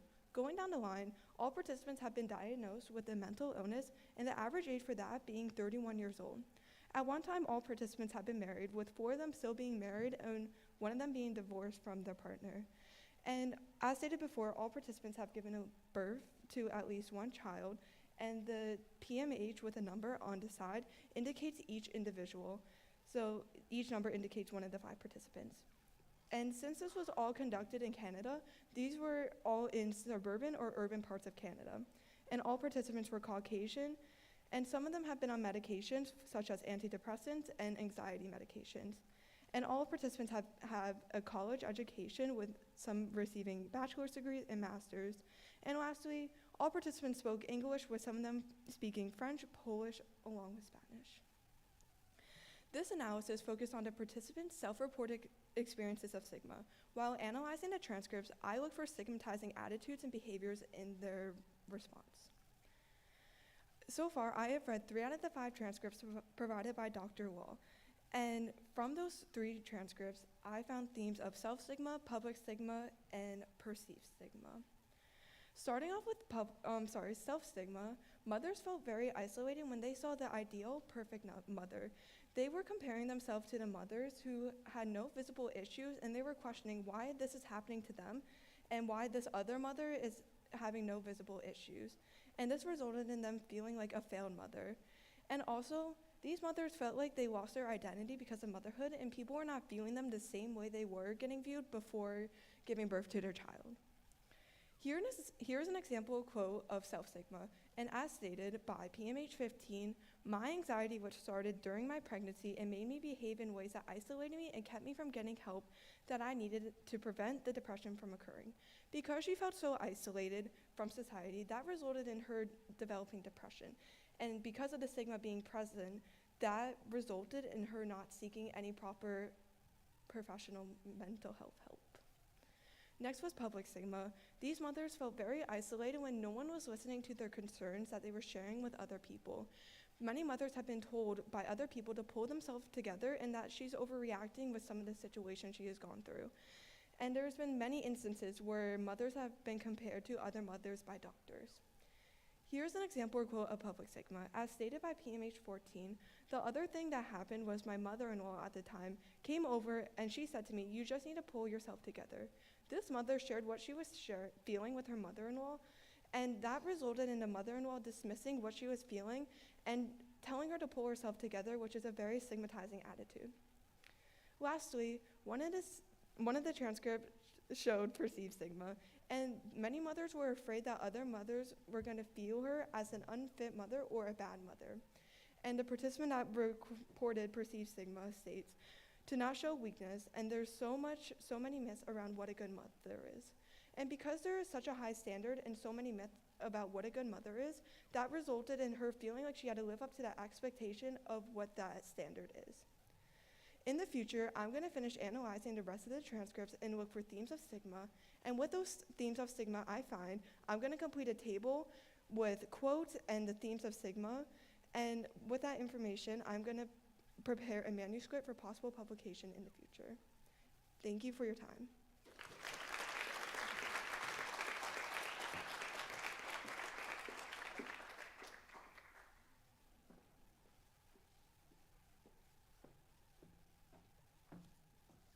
Our 13th presentation of the night will be given by Junior Vasil Datsuk. He will be presenting his research on structural analysis of viroid isolates.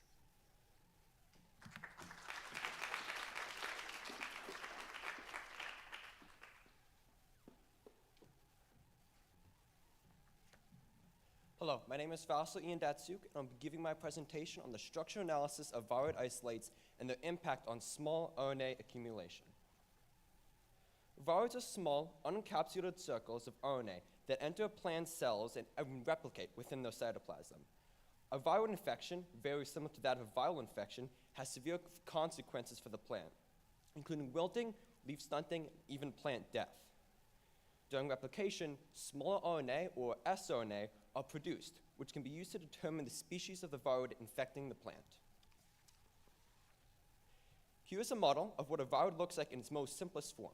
It consists of 5 domains, each serving a different purpose. The 2 terminal domains, as you can see here on the right and the left, are involved during host interaction and replication, and conserve certain sequence motifs that are crucial to the viroid's function and identification. The P, or pathogenicity domain, as you can see here on this central left side, plays a major role in inducing symptoms within the plant, but its mechanism and exact expression vary between viroid species. The V, or variable domain, as you can see on the center right here over here, varies throughout many different viroid species, but is important to the structural stability of the viroid and helps it to adapt to different hosts. C, or the central domain, as you can see in the center, is the conserved region of the viroid, crucial to the structural integrity of the viroid and replication. When a viroid enters a host plant, it replicates via rolling circle mechanism replication inside of the host cytoplasm. Rolling circle replication involves the cleavage of a viroid into a strand of sequences. Then, enzymes in the host are tricked into synthesizing said strand into a linear RNA strand based on the original viroid sequence. The strand is then folded back into its circular shape. Also, as a byproduct of this, small RNAs are produced, which also lead to gene silencing within the plant. Reacting to the abnormal RNA strands within its cells, a host responds by creating enzymes that silence infected genes, essentially turning said genes off. However, this method often results in speeding up the accumulation of viroid and silencing genes crucial to the plant's function, typically by stunting genes that help the plant grow leaves and grow tall and green. Enzymes produced by the plant, such as DCLs, cleave abnormal RNA, but often result in the creation of more small RNA.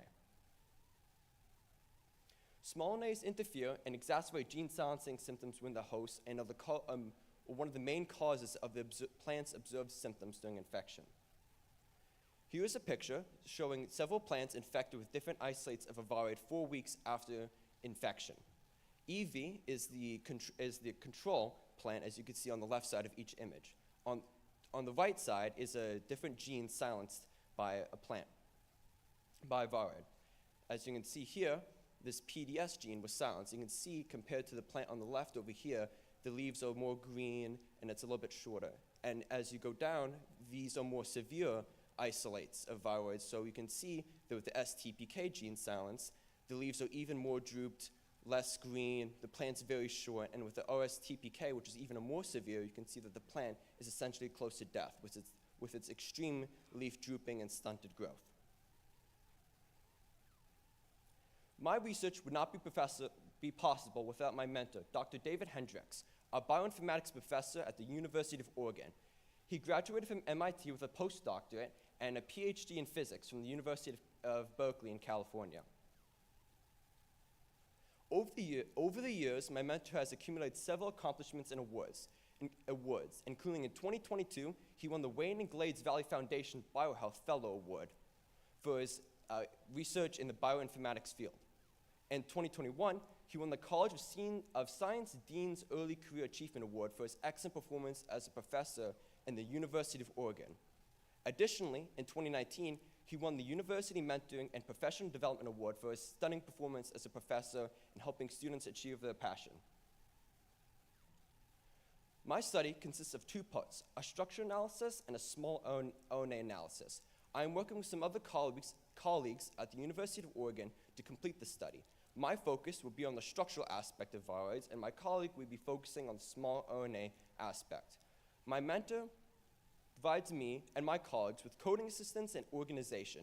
In addition, he has several YouTube videos and guides to further understandings of certain topics that we might not understand. Our project has several goals and objectives we wish to accomplish. First, we wish to map a phylogenetic tree of all viroid species.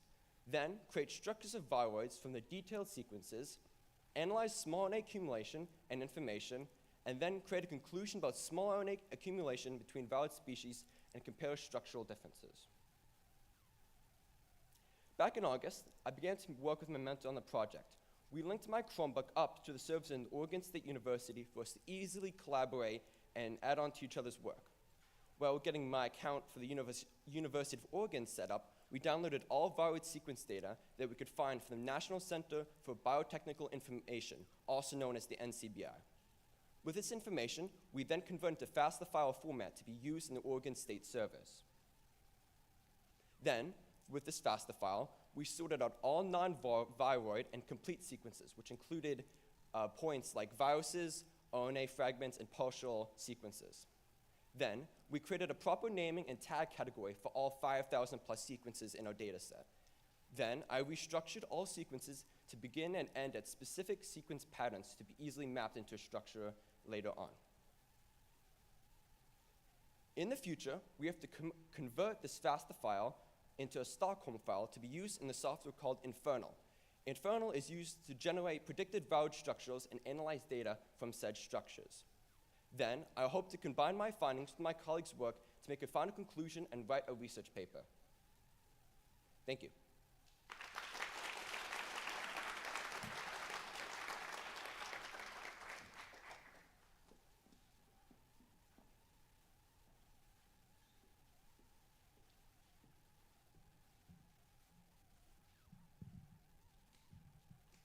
The next presenter of the night is Junior Parker Molina, who will be presenting on the effects of microplastic pollution on soil microbial communities in agricultural soil.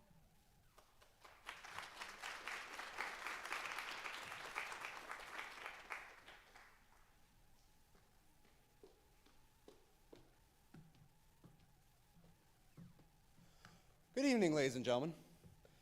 My name is Parker Molina, and I will be presenting on the effects of microplastic contamination on microbial communities and agricultural soils. Now, before we begin, could I get a quick show of hands? How many of y'all here have a garden at home? Okay, couple green thumbs out there.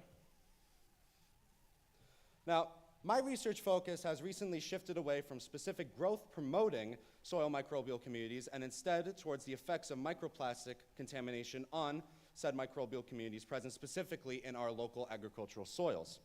Microplastic contamination has been found to primarily affect the physical properties of soil, including soil permeability, density, and aggregate stability. These effects influence not only the plants growing within these soils, but also the soil microbial communities, since they are largely influenced by physical and chemical soil properties. All this means that there's a high potential for correlation between levels of microplastic contamination and negative changes in soil microbial communities.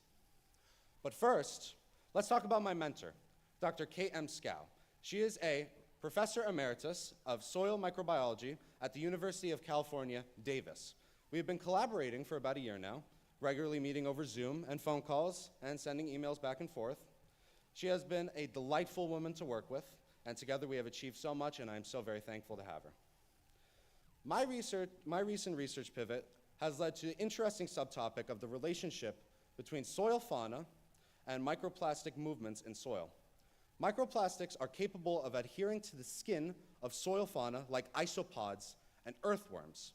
When these soil fauna then move across soil layers, they move the microplastics with them, not only spreading the microplastics further, but also deeper into the soil, presenting the possibility of groundwater contamination. Not only that, but these soil fauna are capable of ingesting these microplastics, leading to the breakdown of the microplastics into even smaller nanoplastics, and, in one study, causing a 50% mortality rate amongst the present earthworms. Microplastic contamination results in a reduction in soil density and a breakdown of soil aggregates. Both result in a reduction in overall soil nutrient content. This not only negatively affects the plants growing within a soil, but also negatively impacts the soil microbial communities through a reduction in soil microbial respiration. This leads to a reduced microbial community size and growth-promoting activity, negatively affecting the soil's plants as well. Now, this figure here will help give an overview of how certain common microplastics, including polyester, polyacrylic, and polyethylene, affect the soil's physical properties. Some of these changes are positive, such as water holding capacity. However, most are negative. One very interesting thing to point out here is that polyethylene's effect on soil microbial activity is currently labeled as unclear, meaning that there is a large gap in our understanding of microplastic contamination when it comes to the most commonly produced microplastic globally. Some final effects that microplastic contamination have largely relate to changes in soil density and permeability. While it's not clear as to any effects that this may have on soil microbial communities, what is clear is the effects that this has on plant growth and ecological health. Reduced soil density leads to increased soil permeability, leading to increased greenhouse gas emissions from the soil, particularly with carbon dioxide and dinitrogen oxide. This reduced soil permeability can also lead to increased fertilizer runoff in agricultural soils and nutrient loss in soils, leading to not only reduced plant growth, but also contamination of local waterways with agricultural runoff. Now, my mentor and I have formed a research hypothesis for our upcoming experiment. We theorize that if a soil has a higher microplastic content, the soil's microbiota growth and plant growth will be reduced. To carry out our research project, we plan to conduct a 10-week experiment during the summer months involving the contamination of locally sourced agricultural soils with ground-up polyethylene agricultural tarps. At the conclusion of our experiment, we intend to publish a paper with our findings in the hopes that our research can help fill the gaps in our understanding of this emerging threat to our health and our environment. Because people, if we are what we eat and you don't know what we're eating, how do you know who you are? Thank you for listening. Please enjoy the other presentations.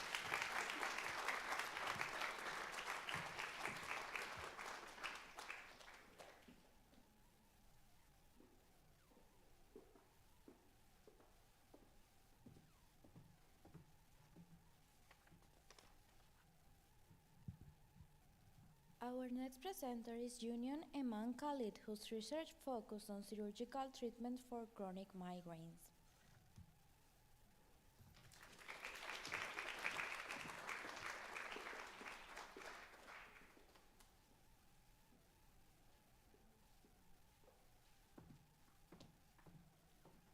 Good afternoon, everyone. My name is Iman Khalid, and I will be presenting my research on the surgical therapy of chronic migraines.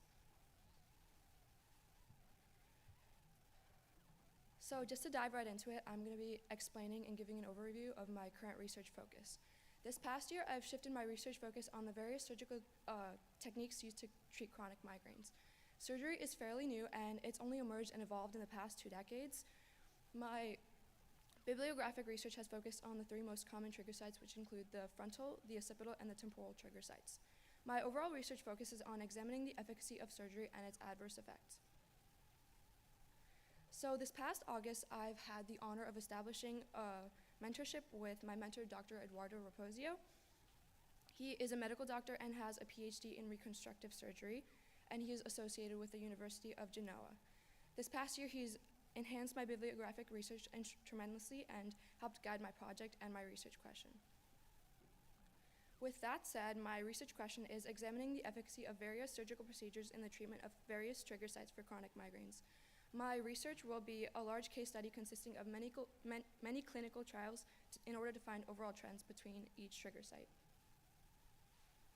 The first trigger site that I will be focusing on is the frontal trigger site. The frontal trigger site includes the supraorbital and the supratrochlear nerves, and it is surrounded by the mimic musculature. The actual migraine headache is caused by the contraction of the mimic musculature, which irritates the surrounding nerves and thus causes pain.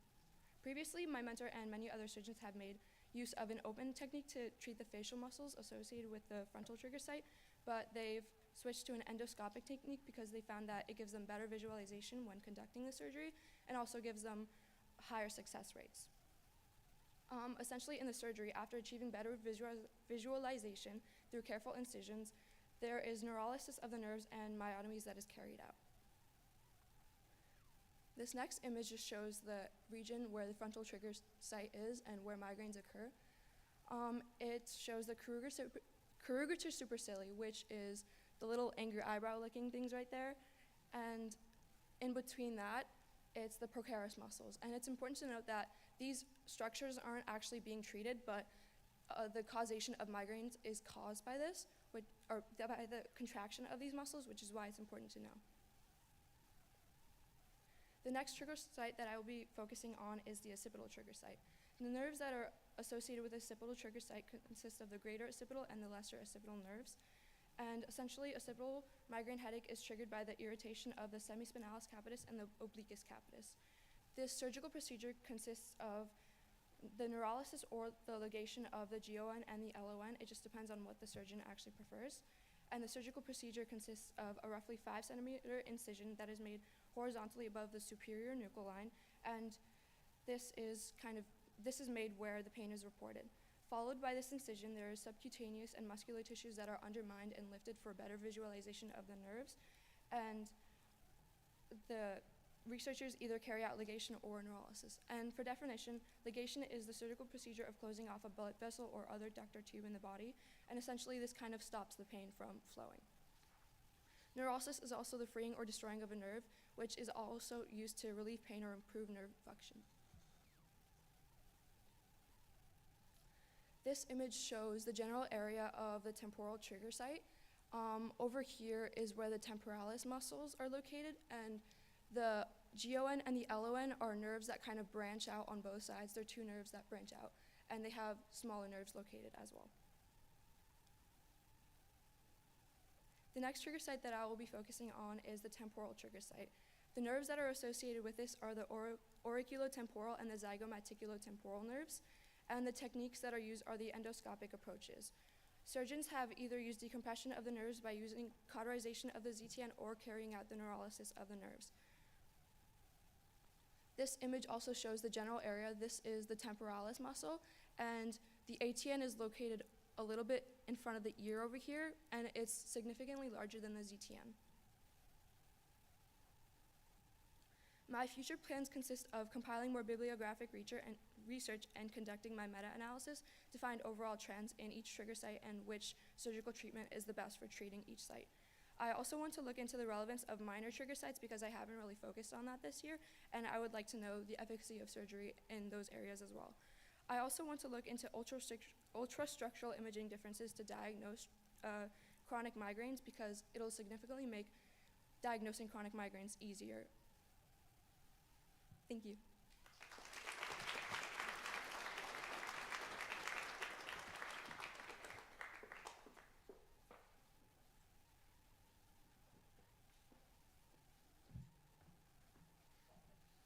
The next speaker will be Junior Trey Scudder presenting on differences in white shark ecology between coasts.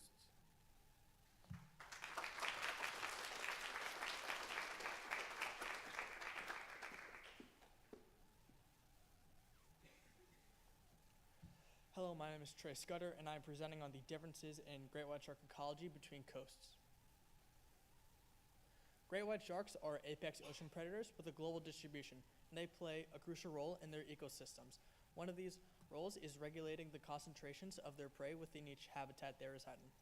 However, currently, great white sharks are listed as vulnerable according to the International Union for the Conservation of Nature Red List.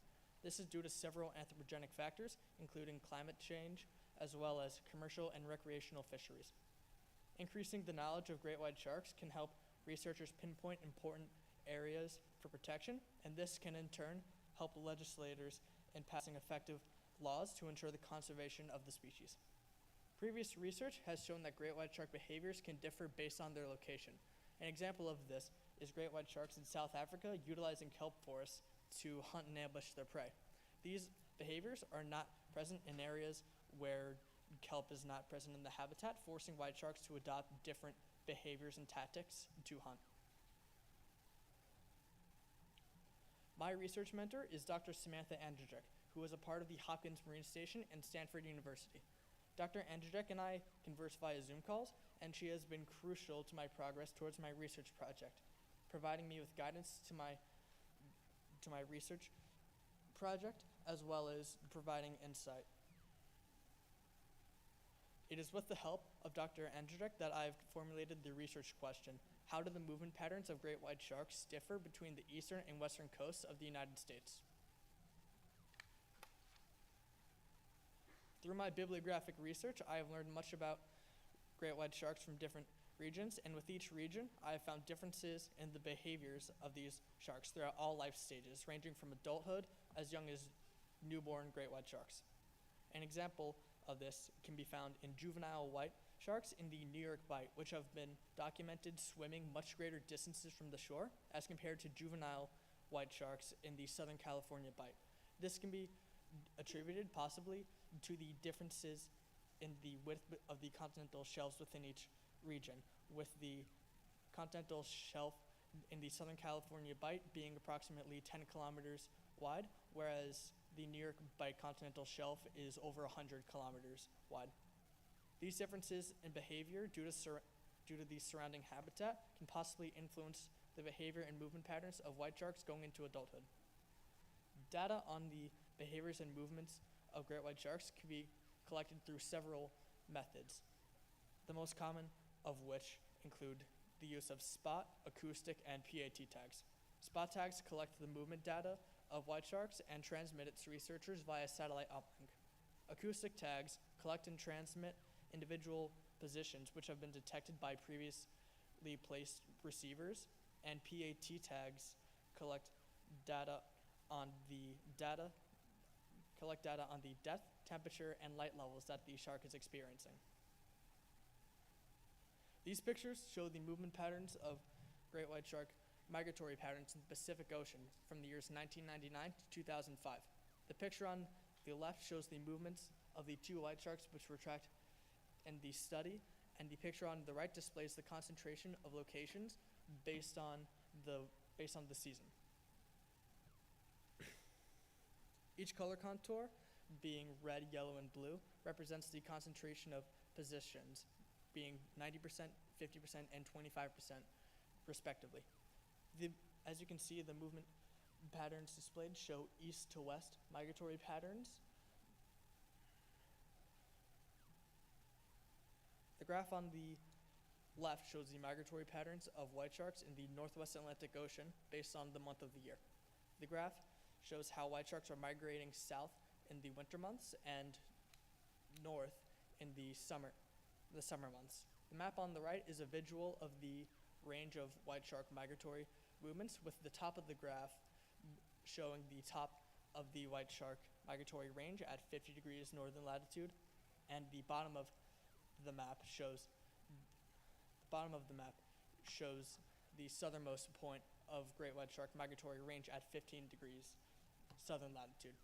These north to south migratory patterns differ greatly from the east to west patterns displayed in Pacific white sharks.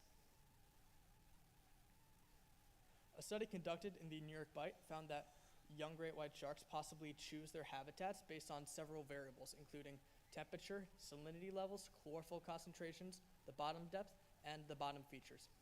As these factors can differ greatly based on the region, they can play a factor in how white sharks choose their habitats and influence their movements. In addition to this, great white shark behaviors have been seen to be influenced by their natural predator, killer whales. A study in the southeast Farallon Islands, which is off the San Francisco coast, found that when killer whales were spotted in the islands, the occurrences of great white sharks decreased significantly for several months. This is a very important factor to consider, as great white sharks are generally uncommon in the Northwest Atlantic Ocean, being much more common in the Pacific. For collecting data on my research paper, I plan on conducting a meta-analysis, which is the compilation of data from various research articles and compiling that data into one coherent research paper. I plan on analyzing the data for patterns between the east and west coasts. In the future, I plan on continuing to analyze bibliographic articles and tracking sources to collect more data for my research project, analyzing the data for patterns between the east and west coasts of the United States, and finally synthesizing that data into one coherent paper. After finalizing my research paper, I plan on competing in various research competitions, such as the JV and varsity LISEF competitions. Thank you.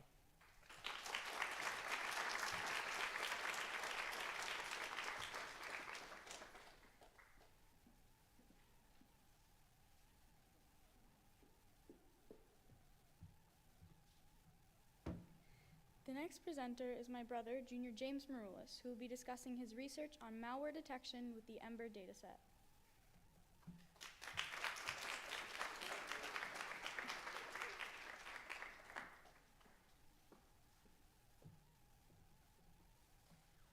Good evening. I am James Maroulis, and this is my research on the degradation of malware detection models over time. So my research focuses on using machine learning to detect malware or computer viruses. To teach these learning algorithms to detect malware, they need to be trained on a data set. The EMBER dataset is a benchmark malware dataset with a new version coming out soon, and the new version is going to be the focus of my research project. One important aspect that needs to be considered for machine learning models is how their performance degrades over time. As they face new samples that they weren't trained to deal with, it is important to see how these models address them. This causes the models to need to be constantly updated, which leads to it being important to evaluate how long they can go without an update to see how effective they would be in a practical setting. This research allows this data set to be analyzed over time to see what can be done to improve the models trained upon it before it is turned into an antivirus software for people to use. My mentor is Dr. Phil Roth, who currently works with the data security company CrowdStrike. He was the lead developer on the original EMBER dataset and is now an advisor on the development of the new version. With him being the lead developer of the EMBER dataset, he has been able to provide countless amounts of insight for me to help with developing my methods and carrying out my project. There are many different models that can be trained on the EMBER dataset, but the three that this study will focus on are LightGBM, MalConv2, and PyTorch. The LightGBM model creates a strong framework from multiple weak decision trees, or models that use branching yes or no questions. Each tree finds a local best fit, or best option, with these values being combined to find the overall best performance for the model. It produces high-speed results with good accuracy and is light on resources. However, it suffers from overfitting on small data sets, meaning that when it is trained on a small data set, it struggles to recognize any data that is somewhat outside the bounds of that data set. MalConv is a deep learning model that analyzes entire portable executable files for malicious behavior. It analyzes malware of various sizes, considers local and global context, and is able to aid analysis of flagged malware. The design of the model is heavily influenced by the large amount of positional variation in entire portable executable files. Finally, PyTorch is a Python learning library that can create machine learning models. And while I do not have a model currently selected, further research will be done to determine which PyTorch model will be used. This image shows the LightGBM model and its method of picking the best decision trees to make the overall best model.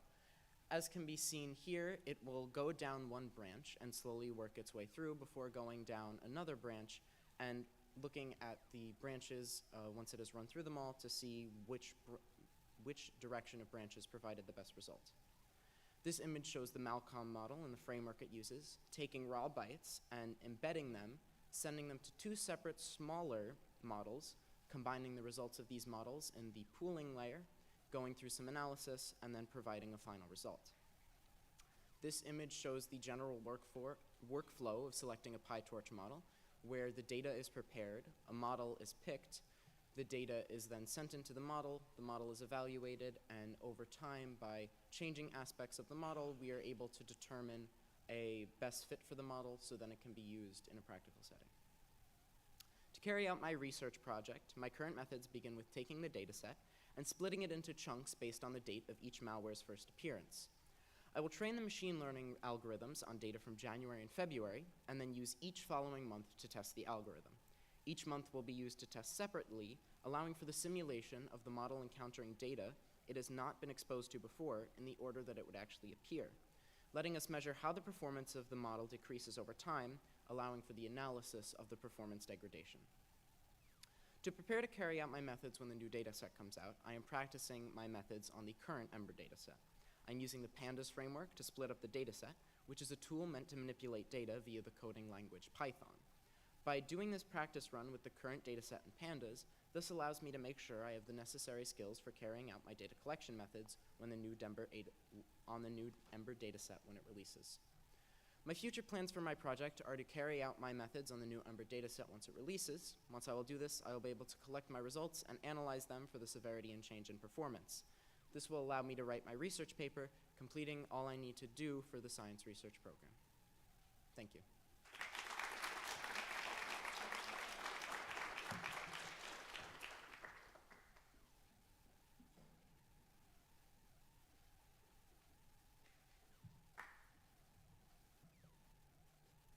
Our next presenter is Senior Isabel Ospitali, who will be walking us through her finalized research project on the anthropogenic effects of piping plovers.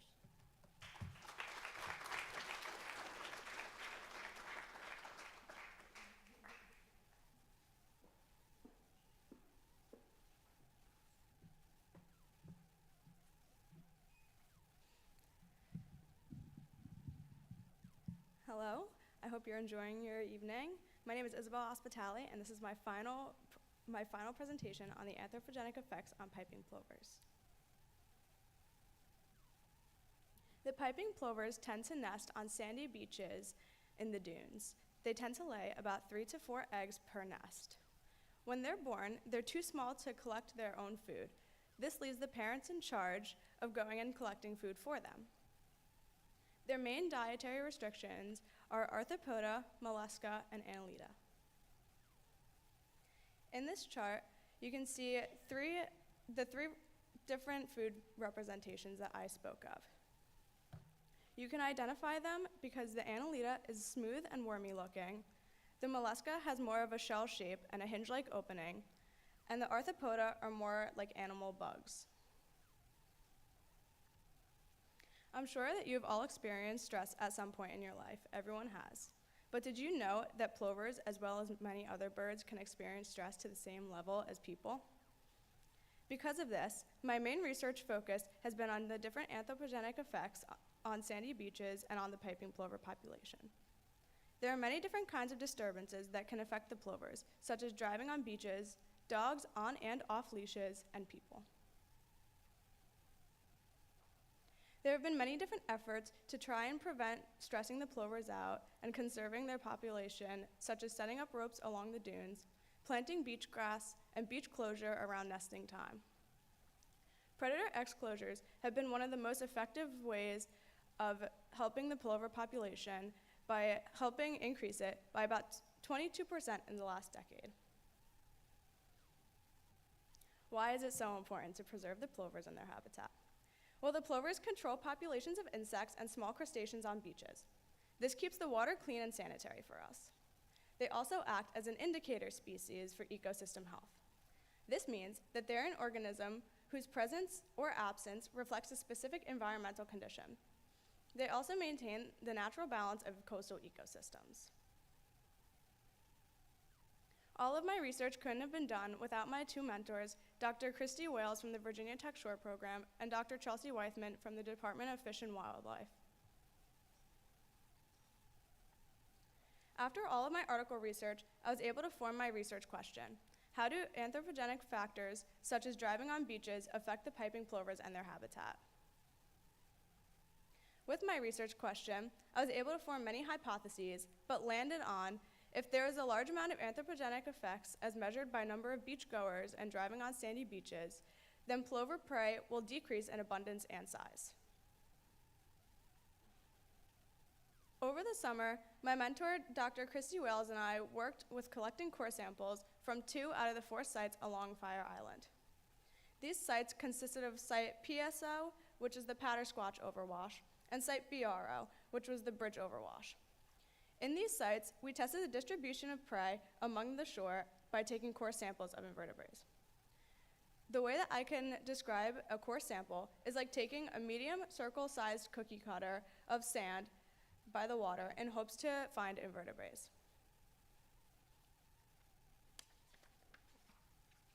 These images consist of my 2 sites along Fire Island that I studied.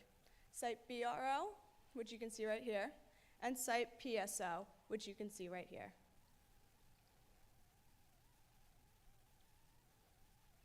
Once the critters were collected, it was then time to sift out the sand with water to get a clear view of how many invertebrates were in that area.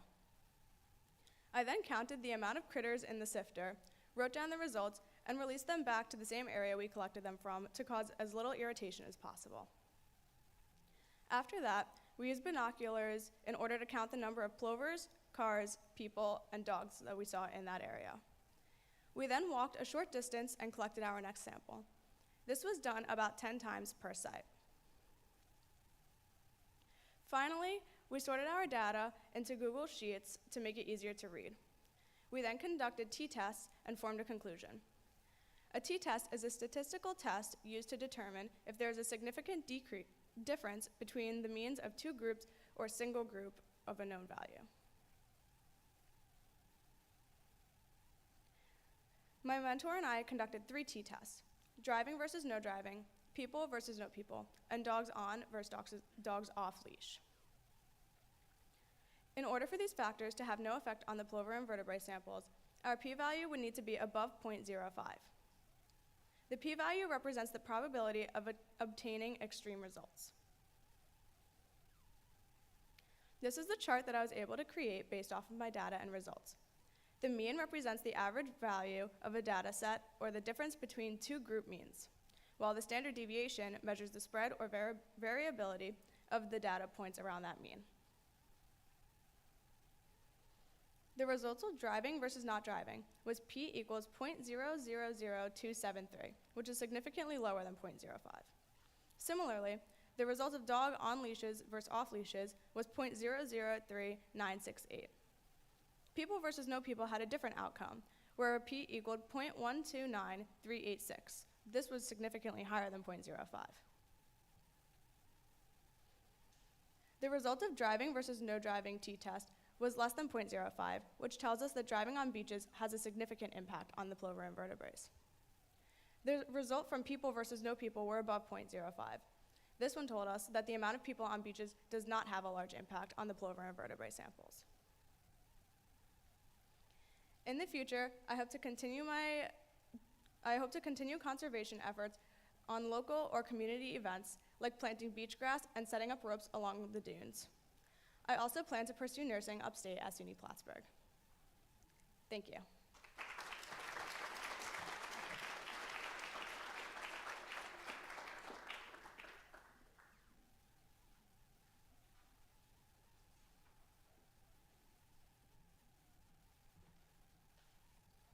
Our final presenter of the night is the Hampton-based high school class of 2025 valedictorian, Senior Christopher Roldan. He will be presenting his final research project on nautical anthropogenic effects on whale acoustics.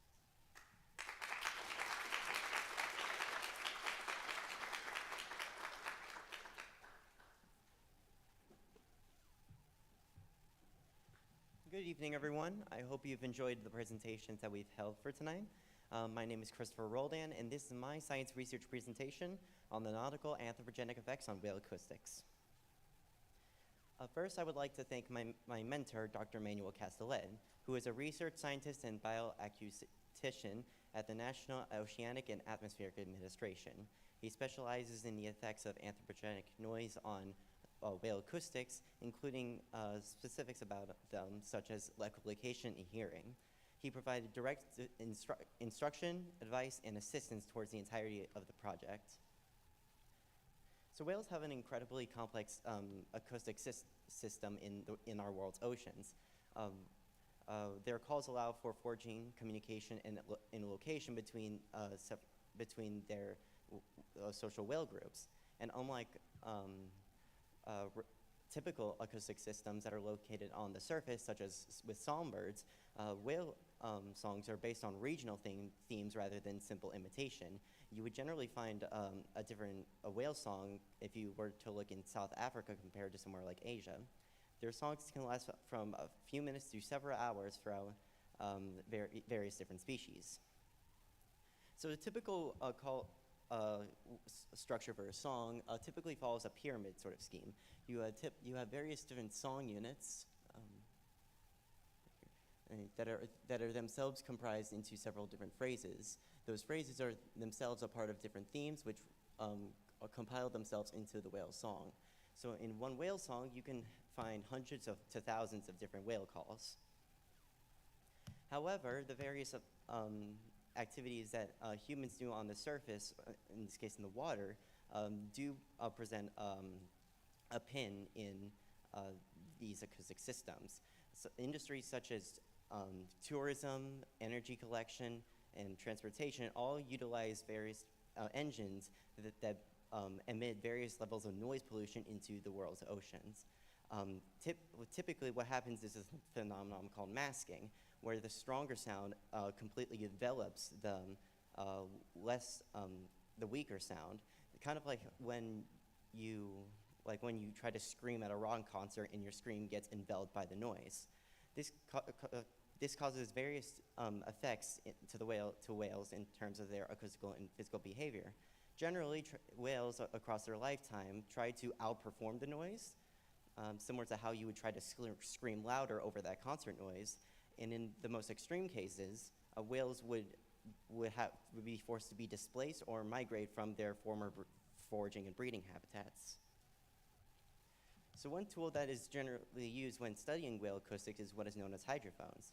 Hydrophones are a tube-shaped underwater recorder that detects, that records the various environments around their location, though they're typically used to detect certain signal calls from whales specifically. Their computer and structural parts are composed of piezoelectric materials, which contain the special property of emitting electrical signals when pressurized or when sound vibrates across it. They are typically stowed on buoys or arranged in arrays on the general seafloor. So with this information, we can begin our research project, which's purpose will be to observe and calculate the effects that anthropogenic activities have on whale acoustics. So in order to start this research, this project, we are going to need data, and that data is going to come from Robots for Whales, an autonomous program across America that continuously collects data through various buoys and gliders across the different coasts. This project was founded by Dr. Mark Baumgartner, who is a research scientist himself at Woods Hole Oceanic Institution. Me and my mentor got in contact with him, and we requested the February 2023 recordings from the Ocean City buoy located just off of Maryland. The reason that we chose this buoy, because at the time of contact, this was the buoy that was closest to Long Island, so we wanted to sort of gain that relevancy because we ourselves are surrounded by oceans. We also found that the area around this buoy is frequented a lot by various different vessels.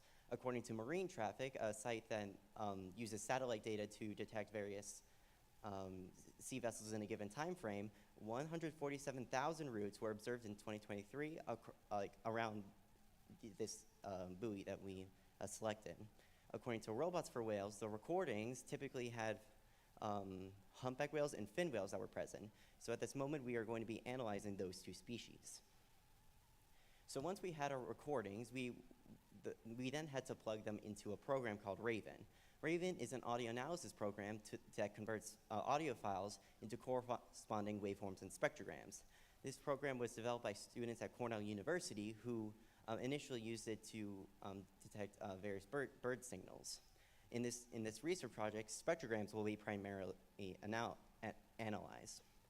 So the image shown on screen now is the general interface of Raven, what happens when you take your own recording and place it into the program. So these two graphs on the bottom right side are the waveform, respectively, mostly showing various different amplitudes of where acoustic noise is present, and in the spectrogram at the very bottom, which depicts various different colors. Spectrograms are composed of three axes. You have the x-axis, which represents your time frame at a certain interval, your y-axis, which represents the frequency that the sound is being played at, and a z-axis that is represented by a color gradient, which goes from red the strongest to blue the weakest in terms of the acoustic energy being displayed at that time. This gradient is how we're able to detect where calls are at a specific point in time.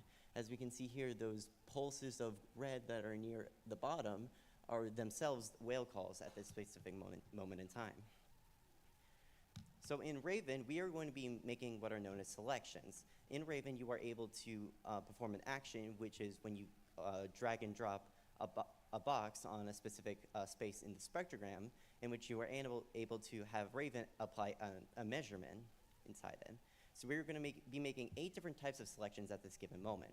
We are going to be making selections of the fin whale calls that are being made in environments where there is no anthropogenic noise and areas with anthropogenic noise. We are able to know when anthropogenic noise is present because it would be indicated by a blur of orange and yellow that typically envelops the call, which is the masking phenomenon. We are going to be applying the same selections to humpback whale calls in the same circumstances, and we are also going to be making selections of the environments themselves for each given instance, leading to a total of 8 different types of selections.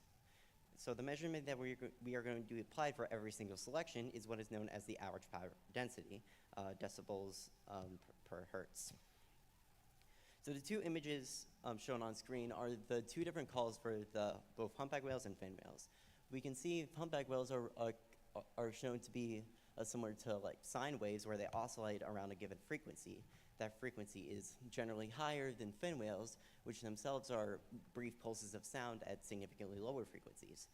Also, in the left image, we are able to see the selection process happening through the boxes being dragged and dropped across the different calls themselves. So across the recordings, we had made a total of 700 total selections across the 8 different types. All the selections were, all data from the selections was exported into Microsoft Excel. First, we had made a master table for all of the selections, and then we made separate different tables for each type of selection. However, we did need to make one manual calculation for each of these selections. So Raven itself isn't perfect. The signal that it catches is the signal that arrives after it is processed through the hydrophone itself. So in a way, we aren't able to observe the true acoustic energy at this specific point in time. However, we can obtain a correction factor by examining the specifications of this specific hydrophone. According to Dr. Mark Baumgartner, the hydrophone inside the Ocean City buoy had a 203 hertz sensitivity with a 33.2 total gain, leading to a correction factor of 169.8 that was added to each average power density value in reference to 1 micropascal in an ocean environment. So the 2 images on screen are 2 screenshots that I had taken from the master table itself. The leftmost image shown is me applying annotations to each given call, telling whether it is what species it is and what environment the call was made in. And the rightmost image shows the correction factor being applied. For each of these average power density values, we are adding 169.8 to get our absolute decibel values.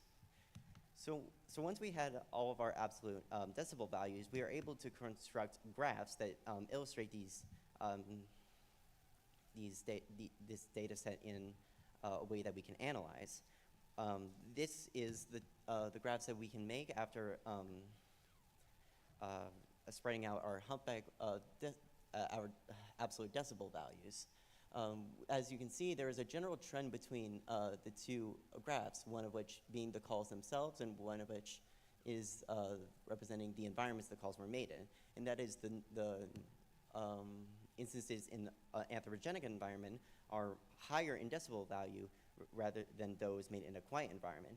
This is because that raven both detects the environment itself, the anthropogenic noise like a boat passing by, as well as the call itself, leading to a total higher decibel value. However, when we spread out the values for fin whale values, we observe a discrepancy. The fin whale calls made in a quiet environment are actually a higher decibel values than those made in a noisy environment. We hypothesize that this discrepancy is caused by us measuring calls in a quiet environment that were closer to the hydrophone than the ones made in a noisy environment. So to test our hypothesis, we had to perform an extra bit of data analysis. We are going to calculate the distance, the average distance that each call was made from. So in order to calculate distance, we are going to need something called the signal-to-noise ratio, which is the absolute decibel value of the call subtracted by the background noise of that range. So we took all of the decibel values of the 8 different types and compiled them into average values that we can use to obtain our average signal-to-noise ratio. For instance, when we want to see the signal-to-noise ratio of fin whale calls in a clean environment, we would first need to take our average decibel value for fin whale calls of 114.3, subtract 89.6 from it, and we get a signal-to-noise ratio of 24.7. So once we have that signal-to-noise ratio, we are able to apply what is called the propagational loss law, specifically spherical spreading in an ocean environment, where the signal-to-noise ratio is equal to 20 log the distance. We are able to algebraically solve for distance, in which we are able to generate these distance values. So what these distance values mean is that these are the distances that calls are able to travel before being dissipated in that environment. So as we can see, there is a credible difference between fin whale calls made in a clean environment and those made in a noisy environment. So this essentially provides us our illustration of how these calls are being affected with an anthropogenic noise. To illustrate this, I had created 2 separate graphs in Desmos with 2 different circles, which the radius is being the distance that calls are able to travel from. In the case of fin whales, we can observe that there's a drastic difference in communication space when anthropogenic noise is added into the equation. The red circle represents the distance that calls are able to travel in a quiet setting, but once we add that anthropogenic noise, the blue circle is all they can travel to. This in turn shows us that anthropogenic noise generally drastically decreases the acoustic, a communication space that whale calls are able to speak in. So this in turn allows us to solve this discrepancy. So with that tangent out of the way, we are able to move on to our main data analysis. We are going to be applying what's known as a t-student two-tailed statistical analysis, also known as t-test, with an alpha of 0.05. T-tests are processes to compare the means of 2 sets of data, determining if there is a statistical difference. Our t-test is going to generate us a p-value. If that p-value is under 0.05, it is significant, but if it is lower than 0.01, it is highly significant. So applying to a t-test to the humpback whale set of data, we are analyzing calls made in a clean environment, calls made in a noisy environment. We are able to generate this table for, fin whales, yes. So the table does provide a lot of different values, but the critical value that we want to take a look at is the p-value. which is shown to be 0.00000015, which is smaller than 0.01, meaning that there is an extremely high statistical difference between fin whale calls made when anthropogenic noise is absent compared to when they are present. And if we perform the same test for humpback whales, we can see that with our given significant figures, that that value is near non-existent. So we can observe that the effects that anthropogenic noise has when it is added to the communication space of whales. In conclusion, using T-student two-tail statistical analysis, we can observe the change between the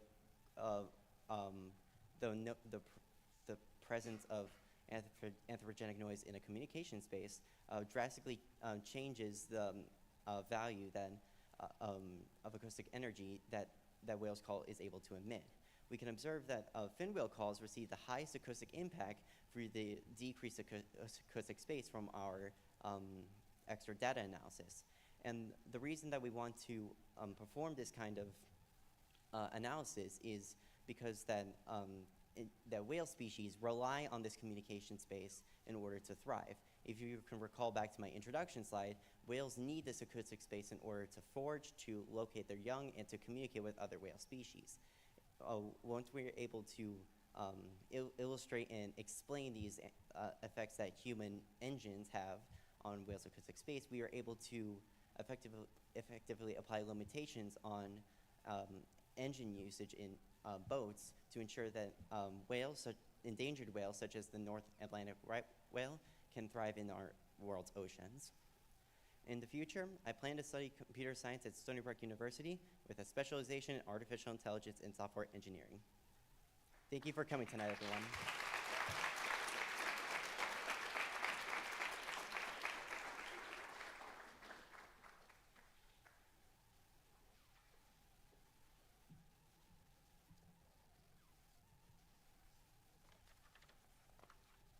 I would like to bring each of our junior and senior members of the program up to the stage for a brief question and answer session. If you have a question for any of these researchers, please raise your hand and a microphone will be brought to you.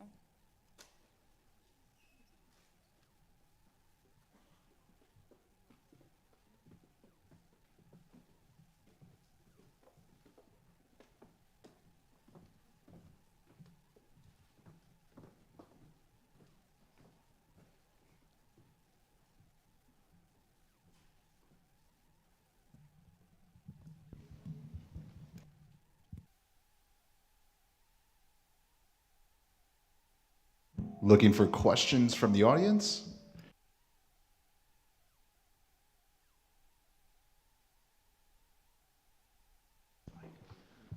I have a question for Parker. Parker, you plan to study contamination of land by microplastic. So in your experiment, is your plastic going to be degradable or not degradable? And if it's not degradable, how are you going to clean up after you're done experimenting? So polyethylene plastics, there are no biodegradable polyethylene plastics. In terms of cleanup, I intend to throw it all in a trash bag, and that's really not a great answer. I'm so sorry.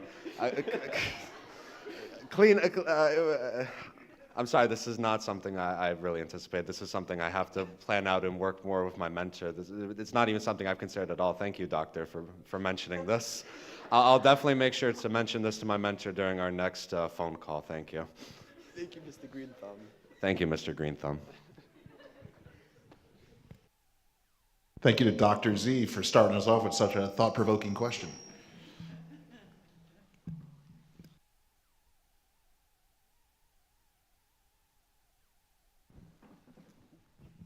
My question's for Vassal, and it's really just about what family of plants do you plan on investigating your virons in?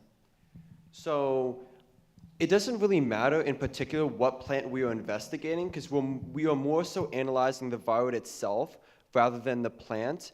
But to I guess explain a little bit more, we are specifically focusing on the viroid named the potato stunt tuber viroid, That's a species we are focusing on primarily.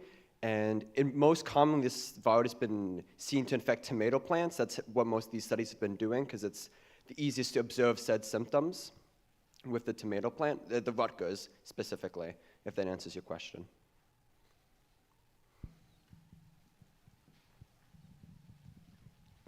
I have a question for Caitlin.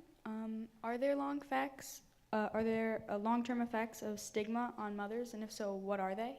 There are many long-term effects of stigma on women, such as even impacting their relationship with their baby, but also their own mental health. They're at risk of developing or even worsening a mental illness during this time.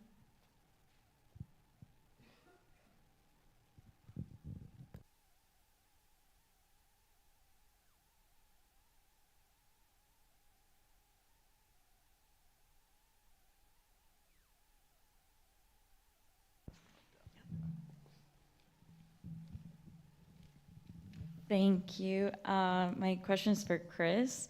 I'm interested to know if you guys saw like a migration of the fin whales because of the anthropomorphic, I think you said, noise. Because I would think that because of all the disturbances, they would have to get closer together. Like the population has to be closer in order to like hear each other and live and stuff like that. So I didn't know if you guys looked into that at all, or if maybe that's interesting. We have, my research has I've definitely read studies about the different displacement patterns of whales in response to anthropogenic noise. I remember there was one study that dealt with a certain foraging habitat that was a popular tourist spot, and that's where the study was located, and they did specify where the whale specifically went to, but haven't seen any instances where whales would congregate together after that anthropogenic noise is present. I will definitely look into that in the future. Thank you.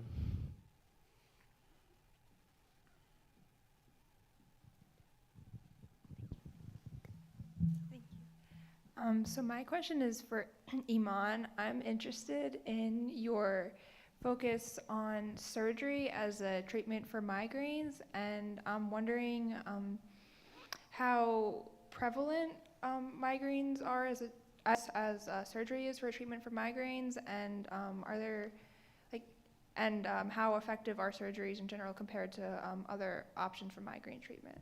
So that's a really good question. I actually don't know what the percentage of people around the world is that are affected by chronic migraines, but in a study by my mentor, he did say that it was about 12% of the population in the US that are affected by chronic migraines.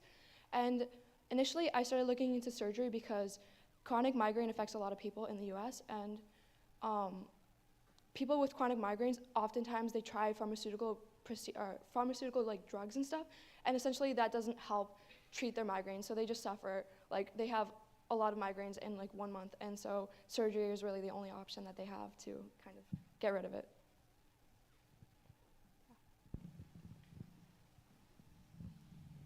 My question is for Caitlin. How many women actually suffer from postpartum?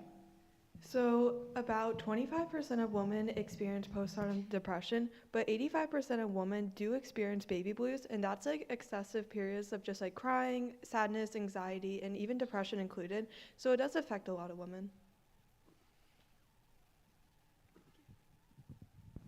Ms. Lavazzoli, do we have time for some more questions?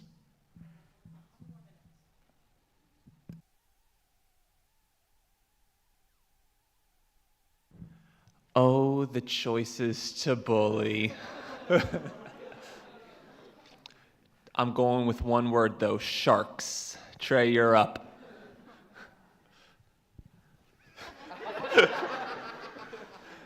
So correct me if I'm wrong, Trey. On the graph you had for the Pacific white sharks, they kept leaving California and went more towards Hawaii, correct?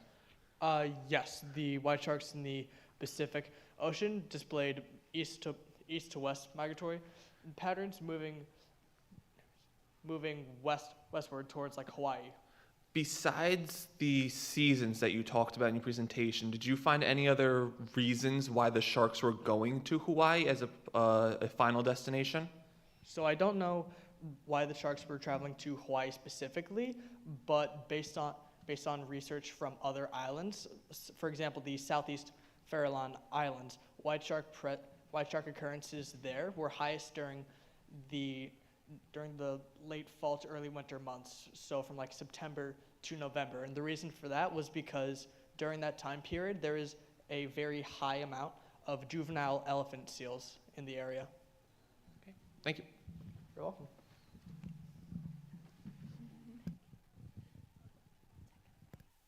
All right, I think we have time for one more question.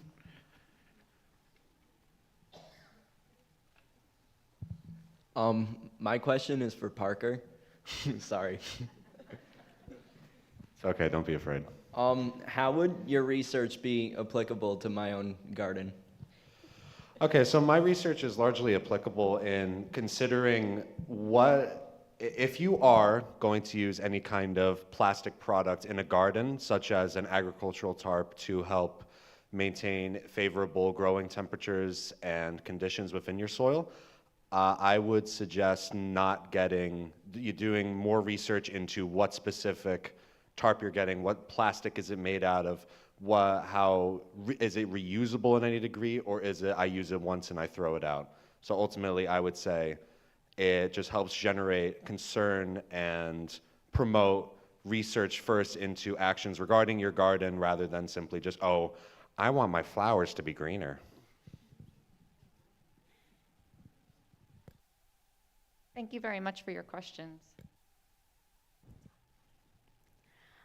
We just wanted to thank everyone for being here tonight, and we definitely couldn't have done this without everyone here, with all of your support. We definitely want to thank Ms. Lavazzoli the most.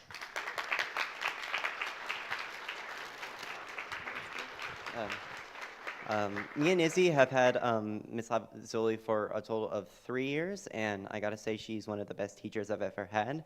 She's very positive, like every single day, and she always is very easy to talk to about any given sort of situation. So me and Izzy just wanted to thank you for being our science research teacher.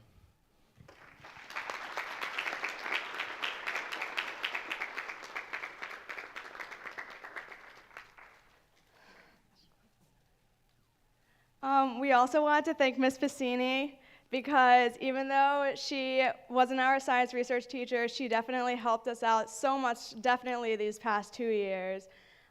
She's always willing to help us out with anything that we need, and we would definitely say that she is Ms. Lavazzoli's partner in crime. She is just such an amazing person, and everyone should aspire to be like her, because even with everything she has going on, she's always willing to come and help out with science research. So thank you, Ms. Fassini.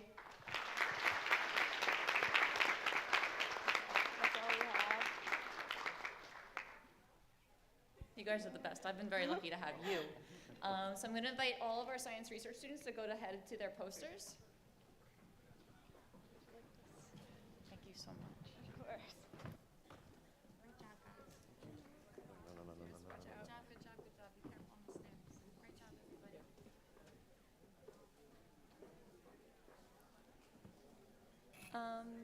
Thank you so much for listening to our verbal presentations and participating in our Q&A. Our final portion of the evening will be the poster presentations given by all of our research students. So just give them a second to head out to their posters.